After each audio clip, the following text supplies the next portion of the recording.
Hit TV YouTube channels లో మీ వ్యాపార ప్రకటనలకు మరియు ప్రమోషనల్ ఇంటర్వ్యూస్ కోసం వెంటనే సంప్రదించండి. నిజంగా ఆయన లేని సినిమా లేదు ఇటీవల రోజుల్లో. సినిమా లేకుండా ఆయన లేరు.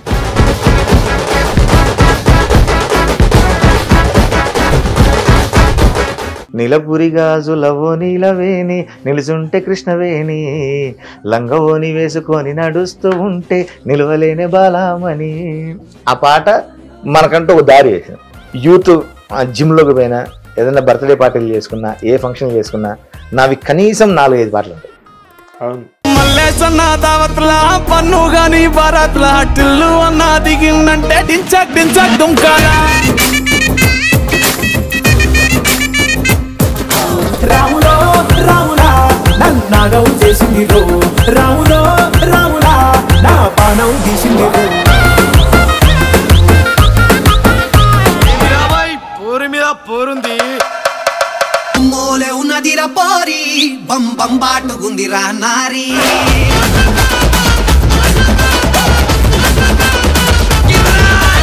నల్లగండ్ల అద్దాలు తొడిగిన పోరి అరే పడితే లైన్ల పడతది లేకపోతే ప్రిడిక్షన్లు ఎక్కువైపోయాయి. కుడివైపు తిరిగి పడుకోకండి, ఎడం వైపు చూడకండి, జేబుల్లో యాలకులు పెట్టుకోండి, యాలకులు పెట్టుకోండి, బ్యాక్ పాకెట్ లో లవంగాలు పెట్టుకోండి.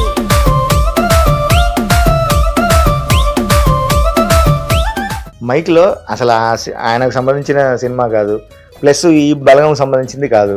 ఇల్లు స్క్వేర్ సినిమాకి వచ్చి కాసర్ల శ్యామ్ గారి పాటలు అంటే చాలా ఇష్టం, ఊరు పల్లెటూరు నాకు పాట ఇష్టం, ఆయన పాటల్లో మట్టి వాసన ఉంటుంది ఆ పదాల్లో అని చెప్పారు ఆయన. కాసర్ల శ్యామ్ గారితో మాట్లాడుతున్నాను. ఆయన రాసినటువంటి ఒక పాట చాలా ఇష్టం నాకు. బలగంలో ఊరు పల్లెటూరు అనే పాట నాకు చాలా ఇష్టం. నాకెందుకో ఆయన రాస్తుంటే మట్టి వాసన వస్తూ ఉంటుంది ఆయన దగ్గర నుంచి, ఆయన వాడే పదాల దగ్గర నుంచి. Hats off to Kasarla Shyam గారు. దసరా సినిమాలో నేను చెంకీల అంగీలేసి ఓ వదినే చాకులెక్కుండేటోడే ఓ వదినే కళ్ళకు అయినా పెట్టి కత్తోలే కన్నెట్లా కొడుతుండేనే చెప్పినప్పుడు కూడా నేను ఇదే అడిగాను, ఆడియన్స్ ఎట్లా రిసీవ్ చేసుకుంటారు, ఒక ఫ్రెండ్ భార్య అని ఫ్రెండ్ చనిపోగానే వెంటనే నువ్వు పెళ్లి చేసుకోవడం అని ఆడియన్స్ ఎట్లా రిసీవ్ చేసుకుంటారు అనుకున్నావు అనుకో అడిగాను. అడిగితే ఈ మాట చెప్పి ఈ డైలాగ్ చెప్పండి, నాకు అద్భుతం కదా అనిపించింది. అది నేను పాటలు రాశాను. నీ బొట్టు నీ గాజులే ఎంతైనా వాని పంచ ప్రాణాలులే అని చెప్పించాను. బలగంలో ఒక చావు పాట రాశాను నేను. అది ఈ మధ్య చాలా మంది నాకు రీల్స్ పంపారు, వీడియోలు పంపారు. భగవద్గీత బదులుగా ఆ పాట పెట్టుకొని శ్మశానికి తీసుకెళ్తున్నాను. తర్వాత మళ్ళీ ఇప్పుడు రామ్ చరణ్ గారికి గేమ్ చేంజర్ రాశాను నేను. ఆ గేమ్ చేంజర్ పాట కోసం నేను ఈగర్లీ వెయిటింగ్. అంటే నేను నా గెస్ ప్రకారం అది మరొక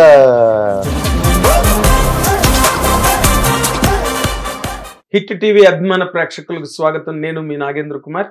welcome to my special programme my special touch.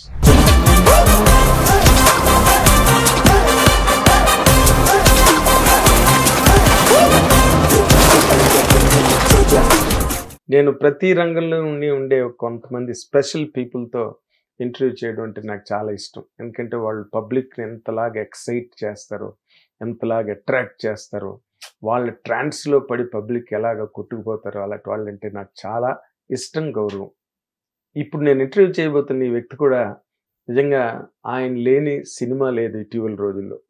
Cinema లేకుండా ఆయన లేరు. ఆయన పాటలు సినిమా సక్సెస్లకి ఎంత గొప్ప హెల్ప్ అంటే యూ కాంట్ బిలీవ్ అన్నమాట. ప్రతి ఫంక్షన్లోని ఆయన లేకుండా ఫంక్షన్ జరగదు, ఆయన పాట లేకుండా సినిమా బయటికి రాదు. ఇంత చెప్పాక కూడా నేను ఆ పేరు చెప్పాల్సిన అవసరం ఉందని నేను అనుకోవట్లేదు, బట్ మీకోసం చెప్తున్నా. అతని పేరే ప్రముఖ గేయ రచయిత, సినీ గీత రచయిత కాసర్ల శ్యామ్ ఇప్పుడు మనతో పాటు స్టూడియోలో ఉన్నారు. వెల్కమ్. ఆయనకి గట్టి స్వాగతం పలుకుదాం. వెల్కమ్ అండి. అన్న థ్యాంక్ యూ. వెల్కమ్. నిజంగా మీరు, ఎందుకంటే మేము ప్రతి ఫంక్షన్కి వస్తుంటాం కదా మీడియాగా, మీరు లేని ఫంక్షన్ దాదాపుగా ఉండదు. ఈ మధ్య వరుసగా పడినాయి, మంచి పాటలు పడినాయి, మంచి సినిమాలు పడినాయి. అంటే ఈ స్టేజ్ రావడానికి మీకు బాగా స్ట్రగుల్ అయిందండి? టైం బాగా పట్టింది. 24 సంవత్సరాలు, 21 సంవత్సరాలు. 2003 నేను ఫస్ట్ వచ్చింది. అక్కడి నుంచి మధ్యలో ఒక 7 years అంటే అప్పుడు ఇంకా స్టడీ అంతా సాగుతుంది. అప్పుడు ఈ సినిమాలు పెద్దగా 7 సంవత్సరాల్లో 7 పాటలే 7 సినిమాలే రాశాను. ఆ తర్వాత మళ్ళీ కంబ్యాక్ లాగా నాకు 2012 నుంచి వరుసగా సినిమా ఇండస్ట్రీలో ఉన్నా. మధ్యలో ఏం చదువుకి వెళ్ళిపోయారు మీరు? అప్పుడు నేను ఎంఏ ఎంఫిల్ ఫోక్ ఆర్ట్స్ చేస్తాను. జానపదంలో ఎంఏ ఎంఫిల్ చేశాను నేను. ఏది ఇక్కడ మన ఉస్మానియా తెలుగు యూనివర్సిటీ అండి. తెలుగు యూనివర్సిటీ. ఆ టైంలో పెద్దగా అంటే కాన్సన్ట్రేషన్ కూడా లేదు, సినిమాల్లోనే ఉంటాము మన డెస్టినీ ఇది అని లేదు. అప్పుడు గాలివాటం మనుషులం. హైదరాబాద్కి అయితే వచ్చాం వరంగల్ నుంచి. ఇక్కడ వచ్చి ఫ్రెండ్స్ ఇవన్నీ అక్కడ నుంచి ఎటైతే అటు వెళ్ళడం, గాలితో పాటు కొట్టుకుపోవడం. నాకంటూ ఒక స్పెసిఫిక్ ఏమీ ఉండకపోయేది. ఆ తర్వాత గట్టిగా నిర్ణయించుకొని లేదు మన చిరునామా సినిమా ఇండస్ట్రీ అని చెప్పి ఇక్కడ ఉన్నా. వరంగల్లో పుట్టి పెరిగి అంటే నార్మల్ గా ఆ ప్రాంతంలో కళా పోషణ తక్కువ ఉంటుంది కదా? ఎక్కువ అండి, వరంగల్లో చాలా ఎక్కువ. అవునా? ఎందుకంటే బికాజ్ ఆఫ్ కాకతీయ డైనెస్టీ అక్కడ అసలు జాయపసేన అని నృత్యరత్నాకరం అని రచించారు. పేరుని నాట్యం పుట్టింది అక్కడ. నటరాజ రామకృష్ణ గారు అక్కడి నుంచి అంటే తీసుకొని ఇన్స్పిరేషన్ తీసుకొని డెవలప్ చేశారు. ఆ కాకతీయ సైనికులకు యుద్ధానికి ముందు వాళ్ళ ప్రేరణ కలిగించడానికి పేరుని అని ఒక నృత్యం చేసేవాళ్ళం. అదొక వామప్ లాగా. ఓకే. అది ఎస్పెషల్లీ మనకు క్లాసికల్ డాన్సులు చూస్తే అమ్మాయిలకే ఉంటాయి, కానీ అబ్బాయిలకు ఎస్పెషల్లీ ఉన్నది పేరుని నృత్యం. అంటే మరి యుద్ధంలోకి వెళ్ళాలి కదా, యుద్ధంలోకి వెళ్ళడానికి వాళ్ళకి ప్రేరణ కలిగించడానికి మనం వామప్ లాంటిదే. దాని అది చూస్తే కూడా దాని నటువంగం దాని జతులు చూస్తే రమ్ రమ్ ఇట్లాంటివి ఉంటాయి. అట్లా అవన్నీ పుట్టిన గడ్డ అక్కడ. ఆ గాలి అందుకని ఏదో కవితలో నేను రాసుకున్నా కూడా, మాది 3 సిటీలు అన్నట్టు, కాజీపేట, హన్మకొండ, వరంగల్, ట్రై సిటీస్. అందుకని రాస్తూ కాజీపేట జంక్షన్ లో కాలు మోపిన చాలు, రైలు కూతలో కూడా రవలించు రాగాలు. చాలా బాగుంది. రైలు కూతలు రవలించు రాగాలు. అట్లా అక్కడ ప్రతి ఒక్క ఇచ్చట పుట్టిన చిగురు కొమ్మైన అట్లా ప్రతి ఒక్క ఇంటికి ఒక లాగాడు ఉంటాడు అక్కడ. అవునా? జానపదానికి పెట్టింది పేరు వరంగల్. నేను వచ్చింది కూడా మా గురువులు కీర్తిశేషులు వరంగల్ శంకర్ అన్న, సారంగపానన్న, దేవవ్రత్ గారు అప్పట్లోనే గద్దర్ గారిని ఇమిటేట్ చేస్తూ ఆయన నృత్య నాటికలు రాసేవాళ్ళు. ఓకే. మనకు మా సినిమాల్లో ఉందిలే మంచి కాలం ఇట్లాంటి నృత్య రూపకాలు ఉండేవి కదా, దాన్ని అనుసరిస్తూ ఆయన నృత్య నాటికలు రాసేవాళ్ళు, నృత్య రూపకాలు రాసేవాళ్ళు.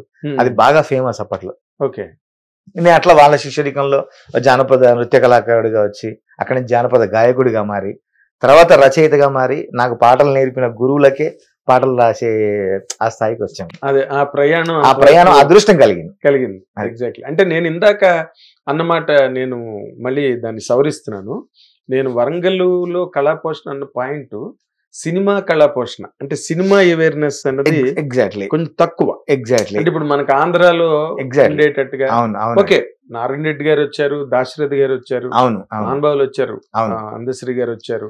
లేదు, పోల్చుకుంటే మీరు అన్నట్టుగా ఆంధ్ర నుంచి పోల్చుకుంటే తెలంగాణలో సినిమా వ్యామోహం తక్కువ, నిర్మాతలు తక్కువ, డేర్ చేసేవాళ్ళు కాదు, డైరెక్టర్లు తక్కువ. అసలు అప్పుడు ఇప్పుడున్న పొజిషన్ కి అప్పటికి గమనిస్తే అసలు మీరు అన్నట్టు అసలు ఆ పొజిషన్ లేదు. అది ఎందుకు వచ్చిందో మా నాన్నగారికి ఆ పిచ్చి ఉండేది. మా నాన్నగారు సినిమా నటులు. అవునా? ఆయన రంగస్థల నుంచి మెల్లిగా రేడియో, టీవీ, ఆ తర్వాత సినిమాలో ప్రయత్నించి దాదాపు ఒక 26 సినిమాల వరకు నటించారు. ఆయన ఒక 5 సంవత్సరాలు చెన్నైలోనే ఉండి మమ్మల్ని వదిలేసి, ఆయన గవర్నమెంట్ ఎంప్లాయీ, లాంగ్ లీవ్ పెట్టి ఒక 5 years అక్కడ ఉండి, చలి చీమలు, మంచికి స్థానం లేదు, తల్లి దీవెన, రోజులు మారాయి, బాలకృష్ణ గారి నిప్పు లాంటి మనిషి, రజనీకాంత్ గారితో ఒక హిందీ సినిమా మహాగురు అని, ఇట్లాంటివన్నీ చేశారు అన్నట్టు. చేసి అప్పుడున్న పరిస్థితుల వల్ల నిలదొక్కోలేక, అంటే అప్పుడు కొంచెం ఇది తక్కువలేండి. అవును. మెడ్రాస్ లో ఉన్నప్పుడు మన మురళీధర్ గౌడ్ గారిని ఇంటర్వ్యూ చేసినప్పుడు కూడా ఆయన కూడా అదే చెప్పారు, మెడ్రాస్ వెళ్ళలేకపోయినా నేను, ఎందుకంటే మనకెవరు తెలియదు అక్కడ, ఇక్కడే ఏదో ఉద్యోగం చేసుకుంటూ ఉండిపోయినలాగా. అప్పుడు మా నాన్నగారు రూమ్మేట్స్ కేకే శర్మ గారు, వీళ్ళంతా ఉండేది. వాళ్ళంతా చెప్పి దేవదాస్ కనకాల గారితో చెప్పి చలిచీమలు అనే చిత్రంలో ఇప్పించారు అని మాకు చిన్నప్పుడు చెప్తుండే వాళ్ళన్ని. ఈ మధ్య యూట్యూబ్ లో చూస్తుంటే తల్లిదివేన, చలిచీమలు ఇవన్నీ యూట్యూబ్ లో చూసి అన్ని స్క్రీన్ షాట్లు దాచిపెట్టుకున్నాను. మా నాన్నగారి. ఓకే. అయితే మరి 5 ఏళ్ళు మీ నాన్నగారు అక్కడ ఉండిపోయినప్పుడు మీ పరిస్థితులు, మీ చదువులు ఎట్లా సాగినాయి? అమ్మ స్ట్రాంగ్ లేడీ, మా నానమ్మ ఉండేది అంత స్ట్రాంగ్ గా. మా నానమ్మ మా ఇంట్లోనే ఉండేది. మా అమ్మ స్ట్రాంగ్ గా ఉండి మమ్మల్ని అక్కడ ఎక్కడ మేము దారి తప్పకుండా అంటే ఆర్థిక స్థితి అంతంత ఉన్నా కూడా ప్రైవేట్ స్కూల్లోనే చదివించారు మమ్మల్ని. అవునా? అప్పుడు ప్రగతి స్కూల్ నేను చదువుకుంది. ఆ స్కూల్ కూడా నాకు ఓ రకంగా ఇప్పుడు ఈ రంగంలో రావడానికి ఉపయోగపడింది నాకు. మా కరెస్పాండెంట్ గారు ఉపేందర్ గారు అని హిమ్సెల్ఫ్, ఆయన మంచి రైటర్. ఆయన ఆముక్త మాల్యద అని నృత్య నాటకం రాశారు, నృత్య రూపకం. ఆయన వీళ్ళందరినీ, మా గురువు గారిని, శంకర్ గారిని, సారంగపాణి గారిని, వీళ్ళందరినీ ఆయన ఎంకరేజ్ చేసేవాళ్ళు. చేసి ఆయన రాస్తూ వీళ్ళతో పాటు కంపోజ్ చేయించుకొని మా స్కూల్ డేస్ కు ప్రదర్శించడాలు, ప్రోగ్రామ్ చేయడాలు, అట్లా స్కూల్. మళ్ళీ కృష్ణదేవరాయలు రాసిన ఆముక్త మాల్యద తర్వాత మళ్ళీ ఇదే వింటున్నాను నేను. మరో ఆముక్త మాల్యద ఉన్నది కృష్ణదేవరాయలు గారి సబ్జెక్టే తీసుకొని నృత్య రూపకంగా ఈయన రాశారు. నృత్య రూపకానికి మలిచారు అన్నట్టు. ఆ గ్రంథాన్ని తీసుకొని ఆయన ఒక మంచిగా ఒక పాటల్లో మంచి సౌండింగ్ వచ్చే విధంగా మంచి పాటలుగా రాసి ఒక రూపంగా పద్య రూపకంలో ఉంటుంది. ఇది అంత వచనం గేయ రూపంలో రాశారు. అట్లా చేసేవాళ్ళు. అట్లా స్కూల్లోకి వచ్చినప్పుడు ఇంకా చిన్నప్పుడు తెలుసు కదా, ఎవరు బాగుంటే వాళ్ళు బాగున్నాడు అంటారా, నువ్వు రా, ఎవరికి ఇంట్రెస్ట్ ఉంది అని అందరినీ తీసుకెళ్లి చేయించేవాళ్ళు. అట్లా నాకు జానపద రంగంలోకి రావడం, తర్వాత పాటలు పాడడం, అట్లా అట్లా ఇది వచ్చేసింది, ఇటు పక్క రావడం. అదండి. అంటే మరి ఆ స్ట్రగుల్ పీరియడ్ మీ ఫాదర్ కి తెలుసా మీరు ఇక్కడ స్ట్రగుల్ అవుతున్నారని? తెలుసండి, నాన్నగారికి తెలుసు. నాన్నగారు నా రాజాది గ్రేట్ వరకు బతికే ఉన్నారు. రాజాది గ్రేట్ ఆ టైంలో చనిపోయారు నాన్నగారు. సో మీ సక్సెస్ చూసారు? అంటే ఒక రేంజ్ వరకు చూశారు. అమ్మగారు ముందే పోయారు. అమ్మగారు రౌడీ సినిమా అప్పుడు సింగిల్ కార్డ్ రాశా, రామ్ గోపాల్ వర్మ గారిది, మోహన్ బాబు గారిది. అది అంతవరకు ఉన్నారు. ఆ ప్రీ రిలీజ్ అక్కడ తిరుపతిలో నా గురించి డైరెక్టర్ చెప్పడాలు, దాసరి గారు నన్ను మెచ్చుకోవడము, ఇదంతా చూశారు అమ్మగారు. చూసి ఆ తర్వాత నెలలో పోయారు. గ్రేట్, సంతోషం. అదే వీళ్ళు నిజంగా అంటే అంత స్ట్రగుల్ ని చిన్నప్పటి నుంచి ఎంత ఏం లేకుండా మాకు ఫీజులకు కానీ లేకుంటే కరెంటు బిల్లులకు వాటికో వీటికో అక్కడ ఇక్కడ అప్పులు చేసినా కూడా తెలియకుండా ఎక్కడ పస్తులు ఉంచకుండా హ్యాపీగా జాగ్రత్తగా పెంచారు. గ్రేట్, క్రమశిక్షణగా పెంచారు. అది చెప్పనక్కర్లేదు, మిమ్మల్ని చూస్తే ఎందుకంటే కొంచెం సినిమాల్లో సక్సెస్ లోకి వచ్చిన తర్వాత మనుషుల తాలూకు బాడీ లాంగ్వేజ్లు మారిపోతాయి, వాళ్ళ తాలూకా వే ఆఫ్ థింకింగ్ మారిపోతుంది. బట్ మీరు ఎప్పుడు అప్పుడు ఎలా ఉన్నారో ఇప్పుడు అలాగే ఉన్నారు. అది ఒక్కొక్కరి విధానం. అంటే సక్సెస్ ని తలకెత్తుకోవడం బట్టి ఉంటుంది. దాన్ని తనపైన కూర్చోబెట్టుకుంటామా, దానిపై మనం స్వారీ చేస్తాం, పులి మీద స్వారీ చేస్తాం. అది సక్సెస్ అన్నది. నేను కొన్ని ఇంటర్వ్యూలో చెప్పున్నాను. నాకు ముఖ్యంగా దువాసి మోహన్ అన్న ఒక మంచి మాట చెప్పాడు నా కెరీర్ స్టార్టింగ్ లో. నటుడు దువాసి మోహన్ ఆయన ప్రొడ్యూసర్, చిన్న సైజ్ ప్రొడ్యూసర్.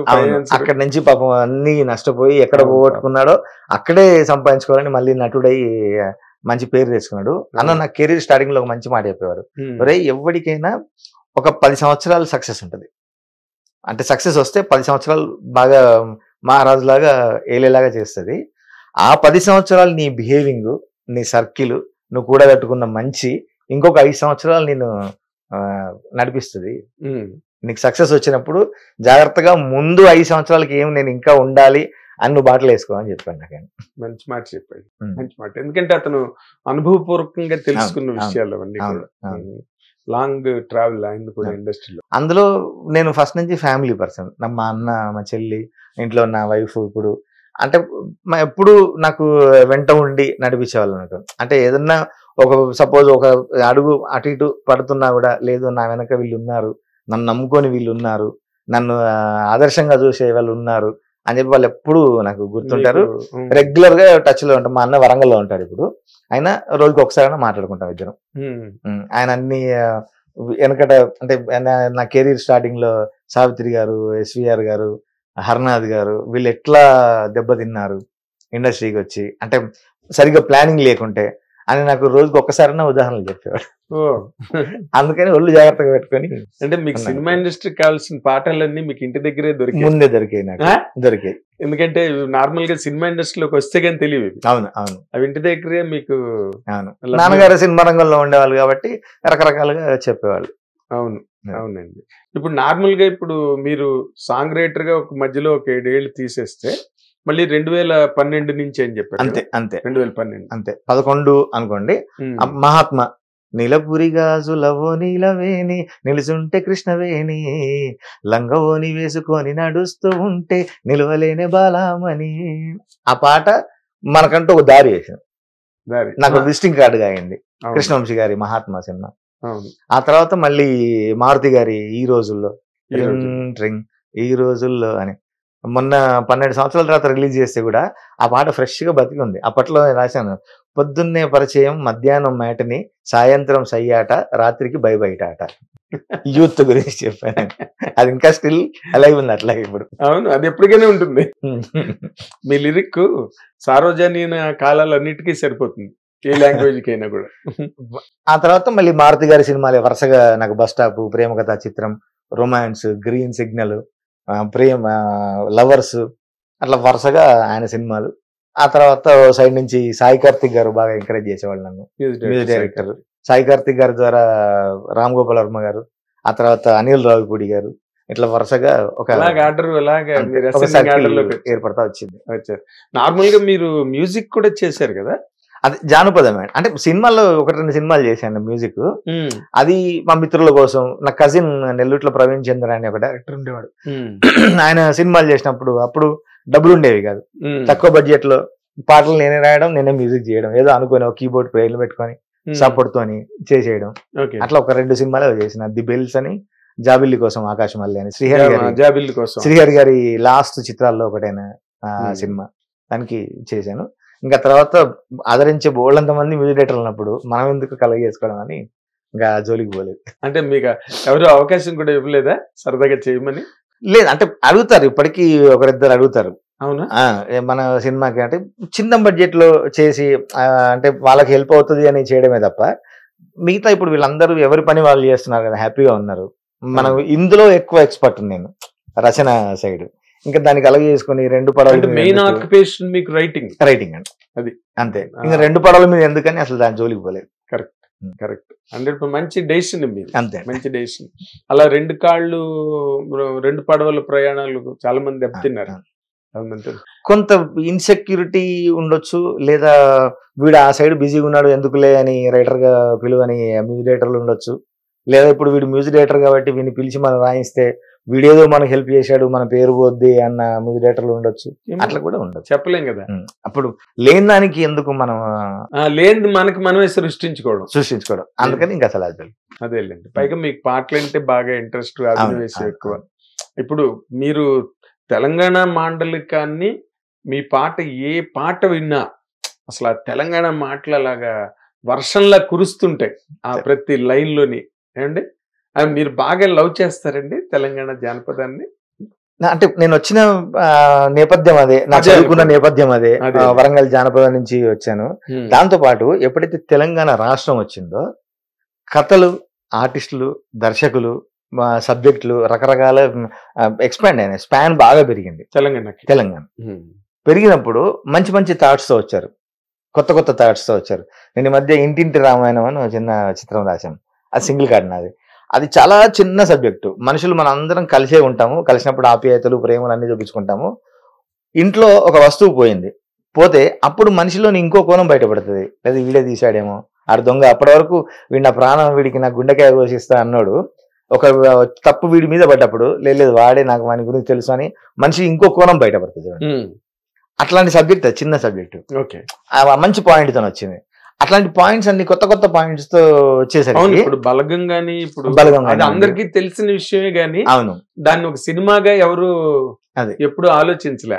ఇప్పుడు నా గ్రౌండ్ మొసలి నీళ్ళల్లో బలం ఉన్నట్టు నేను అక్కడి నుంచి వచ్చిన నేపథ్యం, ఆ నేపథ్యం నుంచి వచ్చే సబ్జెక్టులు, అప్పుడు ఇంకా నాకు ఎక్కువగా అదే దీన్ని బాగా వినియోగించడానికి మీకు వచ్చింది అవకాశం దొరికింది. ప్లస్ కొంచెం నా ఏజ్ లో ఉన్న దర్శకులు, నాకంటే కొంచెం తక్కువ ఏజ్ లో ఉన్న అన్న అని పిలిచే దర్శకులు, వాళ్ళకి కొంత అవగాహన కూడా ఉంది నాకు. కాబట్టి ఆ సబ్జెక్టులలో కూడా అప్పుడప్పుడు చిన్న చిన్న సలహాలు, ఏదో ఇది ఇట్లా రూట్ పోతే బాగుంటుందేమో అని వాళ్ళకి డోర్స్ ఓపెన్ చేయడం, ఇవన్నీ వెసులుబాటు ఇచ్చింది. ఇప్పుడు దసరా కానివ్వండి, బలగం కానివ్వండి, ఇవన్నీ నాతో వీళ్ళందరూ అన్న అనే పిలుస్తారు దర్శకులు. నన్ను ఇప్పుడు నాకంటే చిన్నవాళ్ళు, వాళ్ళు మన సలహాలు తీసుకోవడం, వీని ఎక్స్పీరియన్స్ మనకు ఉపయోగపడుతుందేమో అని అనుకోవడం, అట్లాగే మనం పాటలు ఇవ్వడం, దాంతో అవకాశాలు పెరిగాయి, పాటలు అంత అద్భుతంగా వచ్చాయి. అంటే ఇప్పుడు తెలంగాణ వచ్చిన తర్వాత ఇక్కడ తెలంగాణకి బాగా స్పాన్ పెరిగింది అంటారా సార్? ఖచ్చితంగా సార్, అవునా? ఖచ్చితంగా. అంటే అందరూ ఆదరించడం స్టార్ట్ చేశారు అప్పుడు.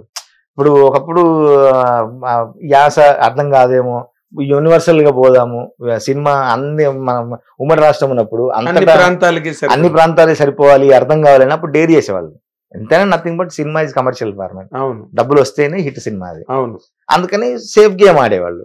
ఇప్పుడు ఇటు వచ్చినప్పుడు ఇక్కడ కూడా మనం ఉనికిని నిలబెట్టుకోవాలి అనుకున్నప్పుడు ఇక్కడ నుంచి మళ్ళీ అందరి పంచాలి, అందరికి తెలవాలి అని ఇప్పుడు అక్కడ కూడా ఆదరిస్తున్నారు తెలంగాణ పాటల్ని, తెలంగాణ మాండలికాన్ని. తెలంగాణ స్లాంగ్ అంటే చాలా ఇష్టం అండి, ఆంధ్రలో కూడా చాలా. నాకు ఎంతమంది సోషల్ మీడియాలో ఎంతమంది ఫ్రెండ్స్ ఉన్నారో, ఫాలోవర్స్ ఉన్నారో, ఏదైనా పదం తెలియకుంటే నాకు మెసేజ్ పెట్టి అర్థం తెలుసుకుంటారు. ఆంధ్ర ఈ పదం ఎందుకు యూజ్ చేశారు మీరు, దాని అర్థం ఏంటి, ఆంధ్ర నుంచి. ఓకే. చాలా మంది అసలు నాకు ఎంతమంది, నేను మొన్న రీసెంట్లీ వైజాగ్ వెళ్ళాం అనిల్ రావిపూడి గారి సిట్టింగ్స్ కి, వెంకటేష్ గారి సిట్టింగ్స్ కి వెళ్ళినప్పుడు నా బర్త్డే అక్కడే చేసుకున్నాను నేను, జూన్ 25th రోజు. వైజాగ్ ఎప్పుడు వెళ్ళినా నాకు కనకమహాలక్ష్మి అమ్మవారిని దర్శించుకోవడం ఇష్టం నాకు. అక్కడికి వెళ్తే ఆ గుళ్ళో నన్ను గుర్తుపెట్టి పూజారి గారికి చెప్పి ప్రత్యేక పూజలు చేయించారు. నేను ఎవరు అనుకుంటున్నారండి, కాసర్ల శ్యామ్ బలగం రైటర్ అని. ఎక్కడ గుర్తింపు చూడండి, ఫెంటాస్టిక్. అమ్మవారి సమక్షంలో నన్ను కూర్చోబెట్టి అర్చన చేయించి నాకు మంచి పూజ చేసి మంచి ఆశీర్వచనం ఇచ్చారు, కేవలం నా పాట ద్వారా, నా సినిమా ద్వారా. అంతేగా. లేకపోతే ఇప్పుడు నేను ఇందాక అన్నట్టుగా మీ పేరు ఏదైనా కావచ్చు, బట్ మీరు క్రియేట్ చేసిన వర్క్, ఆ క్రియేటివ్ వర్క్ ఏదైతే ఉందో అదే మనిషికి గుర్తింపు కదండి. తెలుగు వాళ్ళు ఎక్కడున్నా, తెలుగు సినిమాని ఇష్టపడే వాళ్ళు ఎక్కడున్నా నన్ను గుర్తిస్తున్నారు. ఇప్పుడు మొన్న అవార్డ్స్కి వెళ్ళాం, గామా అవార్డ్స్ కి దుబాయ్. ఏదో మాల్లో తిరుగుతా ఉంటే వచ్చి ఫోటోలు తీసుకోవడం, నువ్వు కాసర్ల శ్యామ్ కదా అంటే. ప్రవాసంలో కూడా మన తెలుగు వాళ్ళు ఎక్కడైతే ఉన్నారో, ఎక్కడైతే తెలుగు సినిమా, తెలుగు పాటలు ఇష్టమో వాళ్ళందరికీ చేరువ చేసింది ఈ సినిమా కదండి కదా. లేకపోతే మీరు ఎక్కడ ఏ పొట్టి శ్రీరాములు విశ్వవిద్యాలయంలో లెక్చరర్ అంతే కదా. కానీ అంటే ఇప్పుడు ఈ అంటే నారాయణ రెడ్డి గారు కూడా తెలంగాణ నుంచి వచ్చిన ఆయన. అవునండి, అవును. దాశరథి గారు అక్కడి నుంచి వచ్చిన ఆయనే. బట్ వాళ్ళు కూడా మీరు వాడినంత విరివిగా, మీరు ఇందాక చెప్పినట్టుగా, అంటే ఆ పాట అందరికి అన్ని ప్రాంతాలకి సరిపోవాలి అన్న భాష వాడేవారు. అవును, బట్ సేమ్ సందర్భం అదే మీరు అన్నట్టుగా అన్ని ప్రాంతాలకు ఉండాలి అన్న భాషా పాండిత్యం అప్పుడు వాళ్ళకు ఉండేది. ఇప్పుడు మనకు మారుతా వచ్చినాయి పరిస్థితులు కూడా. తెలుగు మనం ఎక్కువ తెలుగు వాడి, గ్రాంధికం వాడినా, బుక్కిష్ లాంగ్వేజ్ ఏదైనా వాడినా కూడా జనాలు అర్థం చేసుకునే స్థాయిలో లేరు. వాళ్ళకి మెల్లిమెల్లిగా వాళ్ళ సులభంగా సులువుగా అరటిపండు వలిచినట్టుగా వాళ్ళకి చెప్తూనే దాని మీద ఇంట్రెస్ట్ పెంచడం. అవునండి, అవును. ఇప్పుడు మీరు ఆ అమ్మ మీద పాట రాశారు కదా, అమ్మ లాంటి ఊరు అని. అవునండి, ఊరు పల్లెటూరు. అసలు ఎంత టచింగ్ ఉందంటే సాంగ్. అరే మాటలన్నీ మళ్ళీ తెలంగాణ మాండలిక మాటలు ఉన్నాయి, బట్ ఎవరు విన్నా ఆ పాటని, ఏ ప్రాంతం వాళ్ళు విన్నా కూడా అది చాలా టచింగ్ అని చాలా ఓన్ చేసుకున్నారు. మొన్న ఈ మధ్య Tillu square audio function, pre release function లో ఎన్టీఆర్ గారు ఆ పాట గురించి చెప్పారు స్టేజ్ మీద. మామూలుగా చెప్తూ, నేను ఎన్టీఆర్ గారిని మామూలు నాకు షీల్డ్ ఇచ్చేటప్పుడు త్రివిక్రమ్ గారు పరిచయం చేశారు. కాసర్ల శ్యామ్ అండి, ఈ టిల్లు ఈ టైటిల్ సాంగ్ ఇవన్నీ తనే రాశాడు అంటే, నాకెంత లేదండి శ్యామ్ గారు, ఈయన నా పాటలు నాకు చాలా ఇష్టం, అందులో ఎస్పెషల్లీ ఊరు పల్లెటూరు చాలా ఇష్టం నాకు అని చెప్పారు అక్కడ షీల్డ్ ఇచ్చేప్పుడే. ఓకే చెప్పారు కదా అనుకున్నాం. మైక్ లో కూడా ఆ మాట చెప్పారు. ఆయన గొప్పతనం చూడండి. అసలు మైక్ లో అసలు ఆయనకు సంబంధించిన సినిమా కాదు, ప్లస్ ఈ బలగం సంబంధించింది కాదు, టిల్లు స్క్వేర్ సినిమాకి వచ్చి కాసర్ల శ్యామ్ గారి పాటలు అంటే చాలా ఇష్టం, ఊరు పల్లెటూరు నాకు పాట ఇష్టం, ఆయన పాటల్లో మట్టి వాసన ఉంటుంది ఆ పదాల్లో అని చెప్పారు ఆయన. కరెక్ట్ గా ప్రాపర్లీ పుట్ ఇట్. అట్లా ఆ పాట చాలా మంది దగ్గర చేసింది. ఈ మధ్య సందీప్ కిషన్ గారి సినిమాకు పాట రాశాను, వినిపిద్దామని త్రినాథరావు గారిది. నేను లొకేషన్ నక్కిన్ త్రినాథరావు గారి లొకేషన్కి వెళ్తే రావు రమేష్ గారు, ఆయన నా పాటలన్నీ పాడుతున్నారు. రావు రమేష్ గారు ఏంటోనంటే, మీ పాటలు నాకు ఈజీగా గుర్తుంటాయి, మీరంటే నాకు చాలా ఇష్టం అండి. నేను నా అభిమాన నటుడు ఆయన రావు రమేష్ గారి యాక్షన్ అంటే చాలా ఇష్టం నాకు. నేను చెప్పేలోపు ఆయన, మీరంటే నాకు చాలా ఇష్టం అండి, మీ పాటలు చాలా ఇష్టం అండి అని గొప్ప హానర్ గా, గొప్ప హానర్, గొప్ప అనుభూతి అది. ఎందుకంటే మీరు ఎంతో ఇష్టపడి రాసేది ప్రతి పాట. అవునండి, అందులో ప్రతి మాట గుండెల్లోంచి వస్తాయి కదా. అందులో ఆ పాటలో నాకు అంటే అన్ని లైన్లు ఇష్టం. అందులో బాగా ఇష్టమైన లైన్లు నాకు, 100 గడపల మందన పల్లె, గోడగట్టని గూడు నా పల్లె అని. అంటే అరమరికలు లేవు, ఎవరి మధ్యలో అడ్డుగోడలు లేవు. అంత బాగుంది నిజంగా. అంటే ఊరంతా చుట్టాల ముల్లే నా పల్లె అని రాశాను. ముల్లే అదే ఒక మూట ముల్లే మూట ముల్లే అంటాం కదా, చుట్టాలున్న ముల్లే నా పల్లె అని.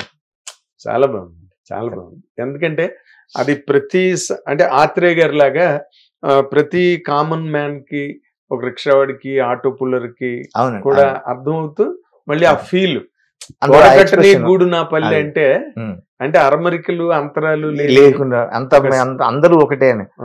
ఊరంటే రోజు ఉగాది సచ్చేదాకా ఉంటది యాది అని. ఉగాది మనం నూతన సంవత్సరం, కొత్త సంవత్సరం, ప్రతిదీ కొత్తగా ప్రారంభిస్తాం. ఊరంటే ప్రతిరోజు కొత్తదే ఉగాదే, అది చచ్చిపోయే వరకు మన జ్ఞాపకం ఉంటది. ఊరంటే ఉగాదే, ఊరంటే రోజు ఉగాది, ఊరంటే రోజు ఉగాదే, సచ్చేదాకా ఉంటే అది అసలు అదే అంటున్నా. ఇప్పుడు మాటని ఎంత పదునుగా ఆ లెంత్ కి మళ్ళీ పర్ఫెక్ట్ గా వాటిని ఏమంటారు, ఆ మాత్రలు ఎక్కడ కూడా ఎక్కువ అవ్వకుండా తక్కువ అవ్వకుండా చాలా బాగుంది అసలు. అది నిజంగా నేను అమ్మవారి కటాక్షం అనుకుంటాను. నేను ట్యూన్ కి రాయడం, అందులో పోయిటిక్ గా రాయడం, దర్శకుడి విజన్ మిస్ కాకుండా రాయడం, సంగీత దర్శకుడికి ఇబ్బంది కాకుండా పదాలు పొదగడం, ఇవన్నీ అది వచ్చిందేమో అమ్మవారి కటాక్షం నాకు అనుకుంటాను. అంతే 100%. వీటిని సంగీతం, సాహిత్యం, చిత్రలేఖనం, నృత్యం వీటన్నిటిని దేవభాషలు అంటారండి. దేవభాషలు అంటారు వాటిని. అంటే నార్మల్ గా మానవ మాత్రులకి అబ్బేవి కావు అవి. అవి ఎవరికైనా అబ్బితే 100% వాళ్ళు దైవాంశం ఉన్నదని ఒక నమ్మకం. అంతే. దేవభాషలు అంటారు వాటిని. బ్లెస్డ్ అంటారు. బ్లెస్డ్ అంటాం మన ఇంగ్లీష్ ఒక రకంగా మంచి కన్వీనియన్స్ ఇచ్చిందండి కొంతవరకు. నార్మల్ గా ఇప్పుడు మీరు అంటే నేను ఇందాక మ్యూజిక్ డైరెక్టర్ ఎందుకన్నానంటే, ఇప్పుడు మీరు పాటలు రాసేటప్పుడు మీకు మొట్టమొదటి శత్రువు డైరెక్టర్, రెండో శత్రువు మ్యూజిక్ డైరెక్టర్. ఏమంటే కొన్ని సందర్భాల్లో హీరో కూడా అయితే అవ్వచ్చు శత్రువు, చాలా సందర్భాల్లో కూడా ఉంటాయి ఈ మధ్యకాలంలో.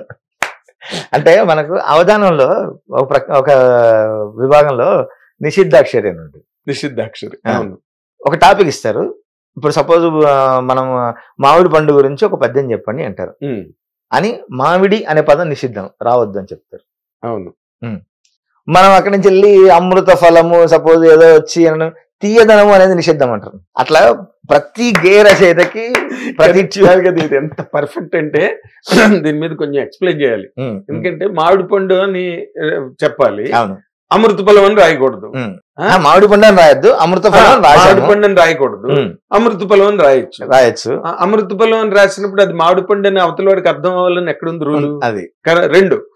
తీగా ఉండని రాయొద్దు, దాన్ని మళ్ళీ మధురము అని చెప్పవచ్చు మనం మెల్లిగా అటు సైడ్ పోవచ్చు. అంటే మనిషిని ఏదో విధంగా ఇరకాటంలో ఇరికించి ఇప్పుడు అక్కడ దాన్ని సపోజ్ రసం నిషిద్ధం అటు నిషిద్ధాక్షరి ఇచ్చే అతనికి కూడా చాలా పృచ్చకుడు అంటాం కదా, తెలివి ఉండాలి.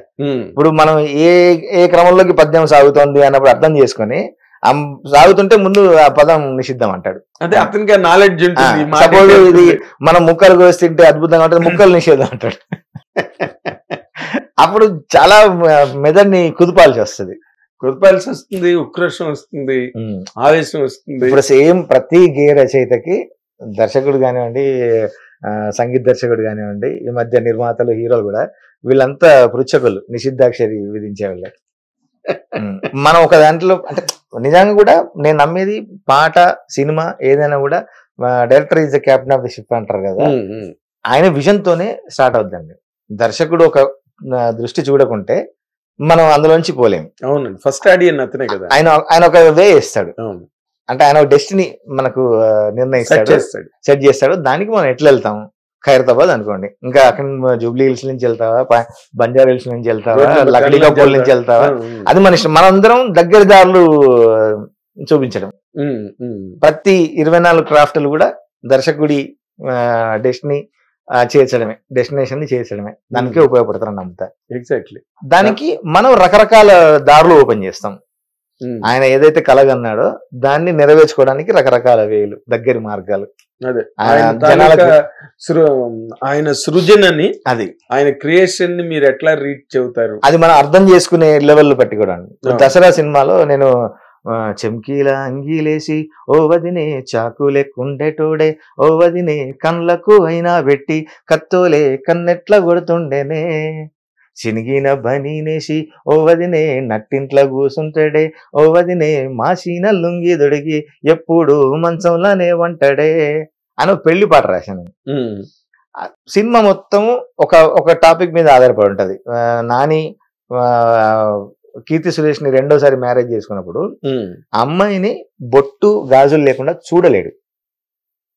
చిన్నప్పటి నుంచి లవ్ చేస్తుంటాడు, కానీ తన ఫ్రెండ్ కోసం లవ్ త్యాగం చేసి అది మనసులో పెట్టుకొని ఉంటాడు.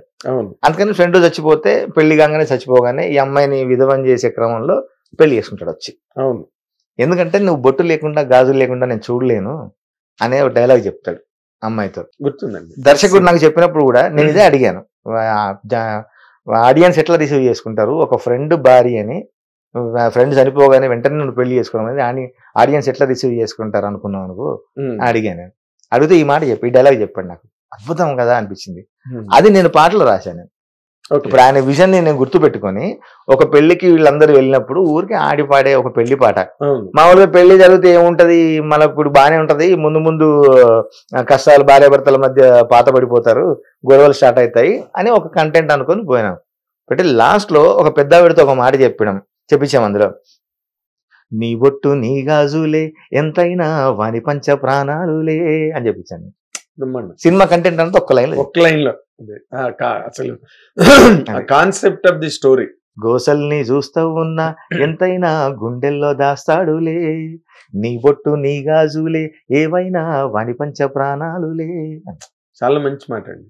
అంటే అట్లా ఆ దర్శకుని విజన్ ని మనం అర్థం చేసుకొని ఒక పాటలు చెప్పగలిగితే అవును వాళ్ళు సాటిస్ఫై అవుతారు. అది జనాలు కూడా నన్ను ఆ తర్వాత సినిమా రిలీజ్ అయిన తర్వాత ఆ పాట బాగా పాపులర్, నాకు గామా లాంటి అవార్డ్స్ కూడా తెచ్చిపెట్టింది. తర్వాత సోషల్ మీడియాలో చాలా మంది రాశారు, ఇది అర్థం చేసుకుని ఈ లైన్లు రాశాడు, సినిమా అంతా ఒక లైన్ లో చెప్పాడు కాసాల విషయం అని. దసరా సినిమాని వివరించరా అంటే ఫస్ట్ హాఫ్ ధూమ్ ధామ్ దోస్తా నీరగ మరగ చేద్దాం అని తాగుడు పాట, సెకండ్ హాఫ్ బొట్టు గాజులు ప్రాణాలు, అంతే. ఫస్ట్ హాఫ్ సెకండ్ హాఫ్ 2 పాటలు చెప్పాడు కాసాల విషయం దసరా సినిమాని. గ్రేట్ అండి. ఇందాక మీరు మాట అన్నారు చూడండి, అయినా పెట్టుకుని అని. అవును, ఆ అయినా అన్న మాట ఎంత కలద్దలు పెట్టుకున్నాడు. అవును అవును. చాలా మంది నన్ను అడిగారు తర్వాత, అయినా అంటే కాటుకున అద్దాల అసలు ఏంటి అని. ఆయన అంటే అది పక్క ఉర్దూ కళ్ళద్దాలని. కానీ దాన్ని మీరు అక్కడ యూఆర్ రియల్లీ బ్లెస్డ్. ఎందుకంటే కరెక్ట్ గా మాట ఆ కాయినేజ్ పర్ఫెక్ట్ గా పడాలి అక్కడ, అది పడుతుంది. తర్వాత ఆ మీటర్ కి కూడా నాకు సంతోష్ నారాయణ గారు ఆ మీటర్ ఇచ్చినప్పుడు తానన్న తానన్న తానానా అని ఇచ్చారు. అక్కడ మామూలుగా ఊర్లలో పక్కింటి వాళ్ళు ఒకరినొకరు వదినే పిలుచుకుంటారు. ఇక్కడ తెలంగాణలో వదిన పక్క కూడా కదా, బంగారు జడ కూర్చుల నా వదినే అని అక్కడ కూడా ఉంది. బిగుసరి అట్లాంటి పాట అట్లా అంటే బంగారు వాన కురిసే ఓ వదిన, చేలంతా తడిసిపోయే వదిన అని జానపదం గీతాలు ఉన్నాయండి అటుపక్క కూడా. వీళ్ళ ఏంటంటే వీళ్ళ పర్సనల్ విషయాలు చెప్పుకోవడానికి కూడా వెనకాడరు వదినే అని చెప్పుకొని. అందుకని ఆ కాయిన్ చేస్తూ నేను ఆ పాటలో రాశాను నేను, కడుపుల ఇంత పోసి ఓ వదినే కొడతాడే బండకేసి అమాస పున్నానికో అట్లట్లా అక్కరకు పక్క కొత్తాడే. రొమాన్స్ మళ్ళీ వీడు రోజు తాగి వచ్చి కొడుతున్నాడు నన్ను, వాడికి ఎప్పుడు అవసరం వచ్చినప్పుడు మళ్ళీ నా పక్కకు వస్తాడు. బాగుంది, నిజంగా బాగుంది. అంటే ఇప్పుడు నేను ఇందాక ఆ టాపిక్ ఎత్తిందే అందుకు, మీరు డైరెక్టర్స్ తో ఎక్కువ ప్రాబ్లమ్స్, ఎవరితో మీకు ఎక్కువ ప్రాబ్లం ఉంటుందండి ఇన్ జనరల్ గా మీ వరకు, మీ కెరీర్ వరకు? యాక్చువల్ ప్రాబ్లం అని జనరల్ గా ఇందాక నేను చెప్పేశాను, ముందు శత్రువు డైరెక్టర్, తర్వాత మ్యూజిక్ డైరెక్టర్, కొన్ని సందర్భాలు ప్రియమైన శత్రువులు, ఆత్మీయమైన శత్రువులు. నేను మొన్న భీమ్స్ బర్త్డే అయితే కూడా నేను పోస్ట్ పెట్టి వీడు నా శత్రువు, వీడు నా మిత్రువు, నా గురువు, నా శిష్యుడు అని పెట్టే పోస్ట్ నేను. అంటే అంత క్లోజ్ గా ఉంటాం ఇద్దరు. మంచి వండర్ఫుల్ మ్యూజిక్ డైరెక్టర్, వండర్ఫుల్. అట్లా ఇప్పుడు వీళ్ళందరూ మనకు ఒక టాస్క్ ఇవ్వడమే, ప్రియమైన శత్రువులు. ఇప్పుడు మనం ఈవెన్ స్కూల్లో టీచర్ కూడా మనకు మ్యాథ్స్ టీచర్ వస్తే శత్రువులాగా కనిపించారు. శత్రువే. అమ్మ ఏం ప్రాబ్లం ఇస్తాడో ఏం చేశాడో, లేకుంటే మడతపెట్టి స్కేల్ తో పడేది.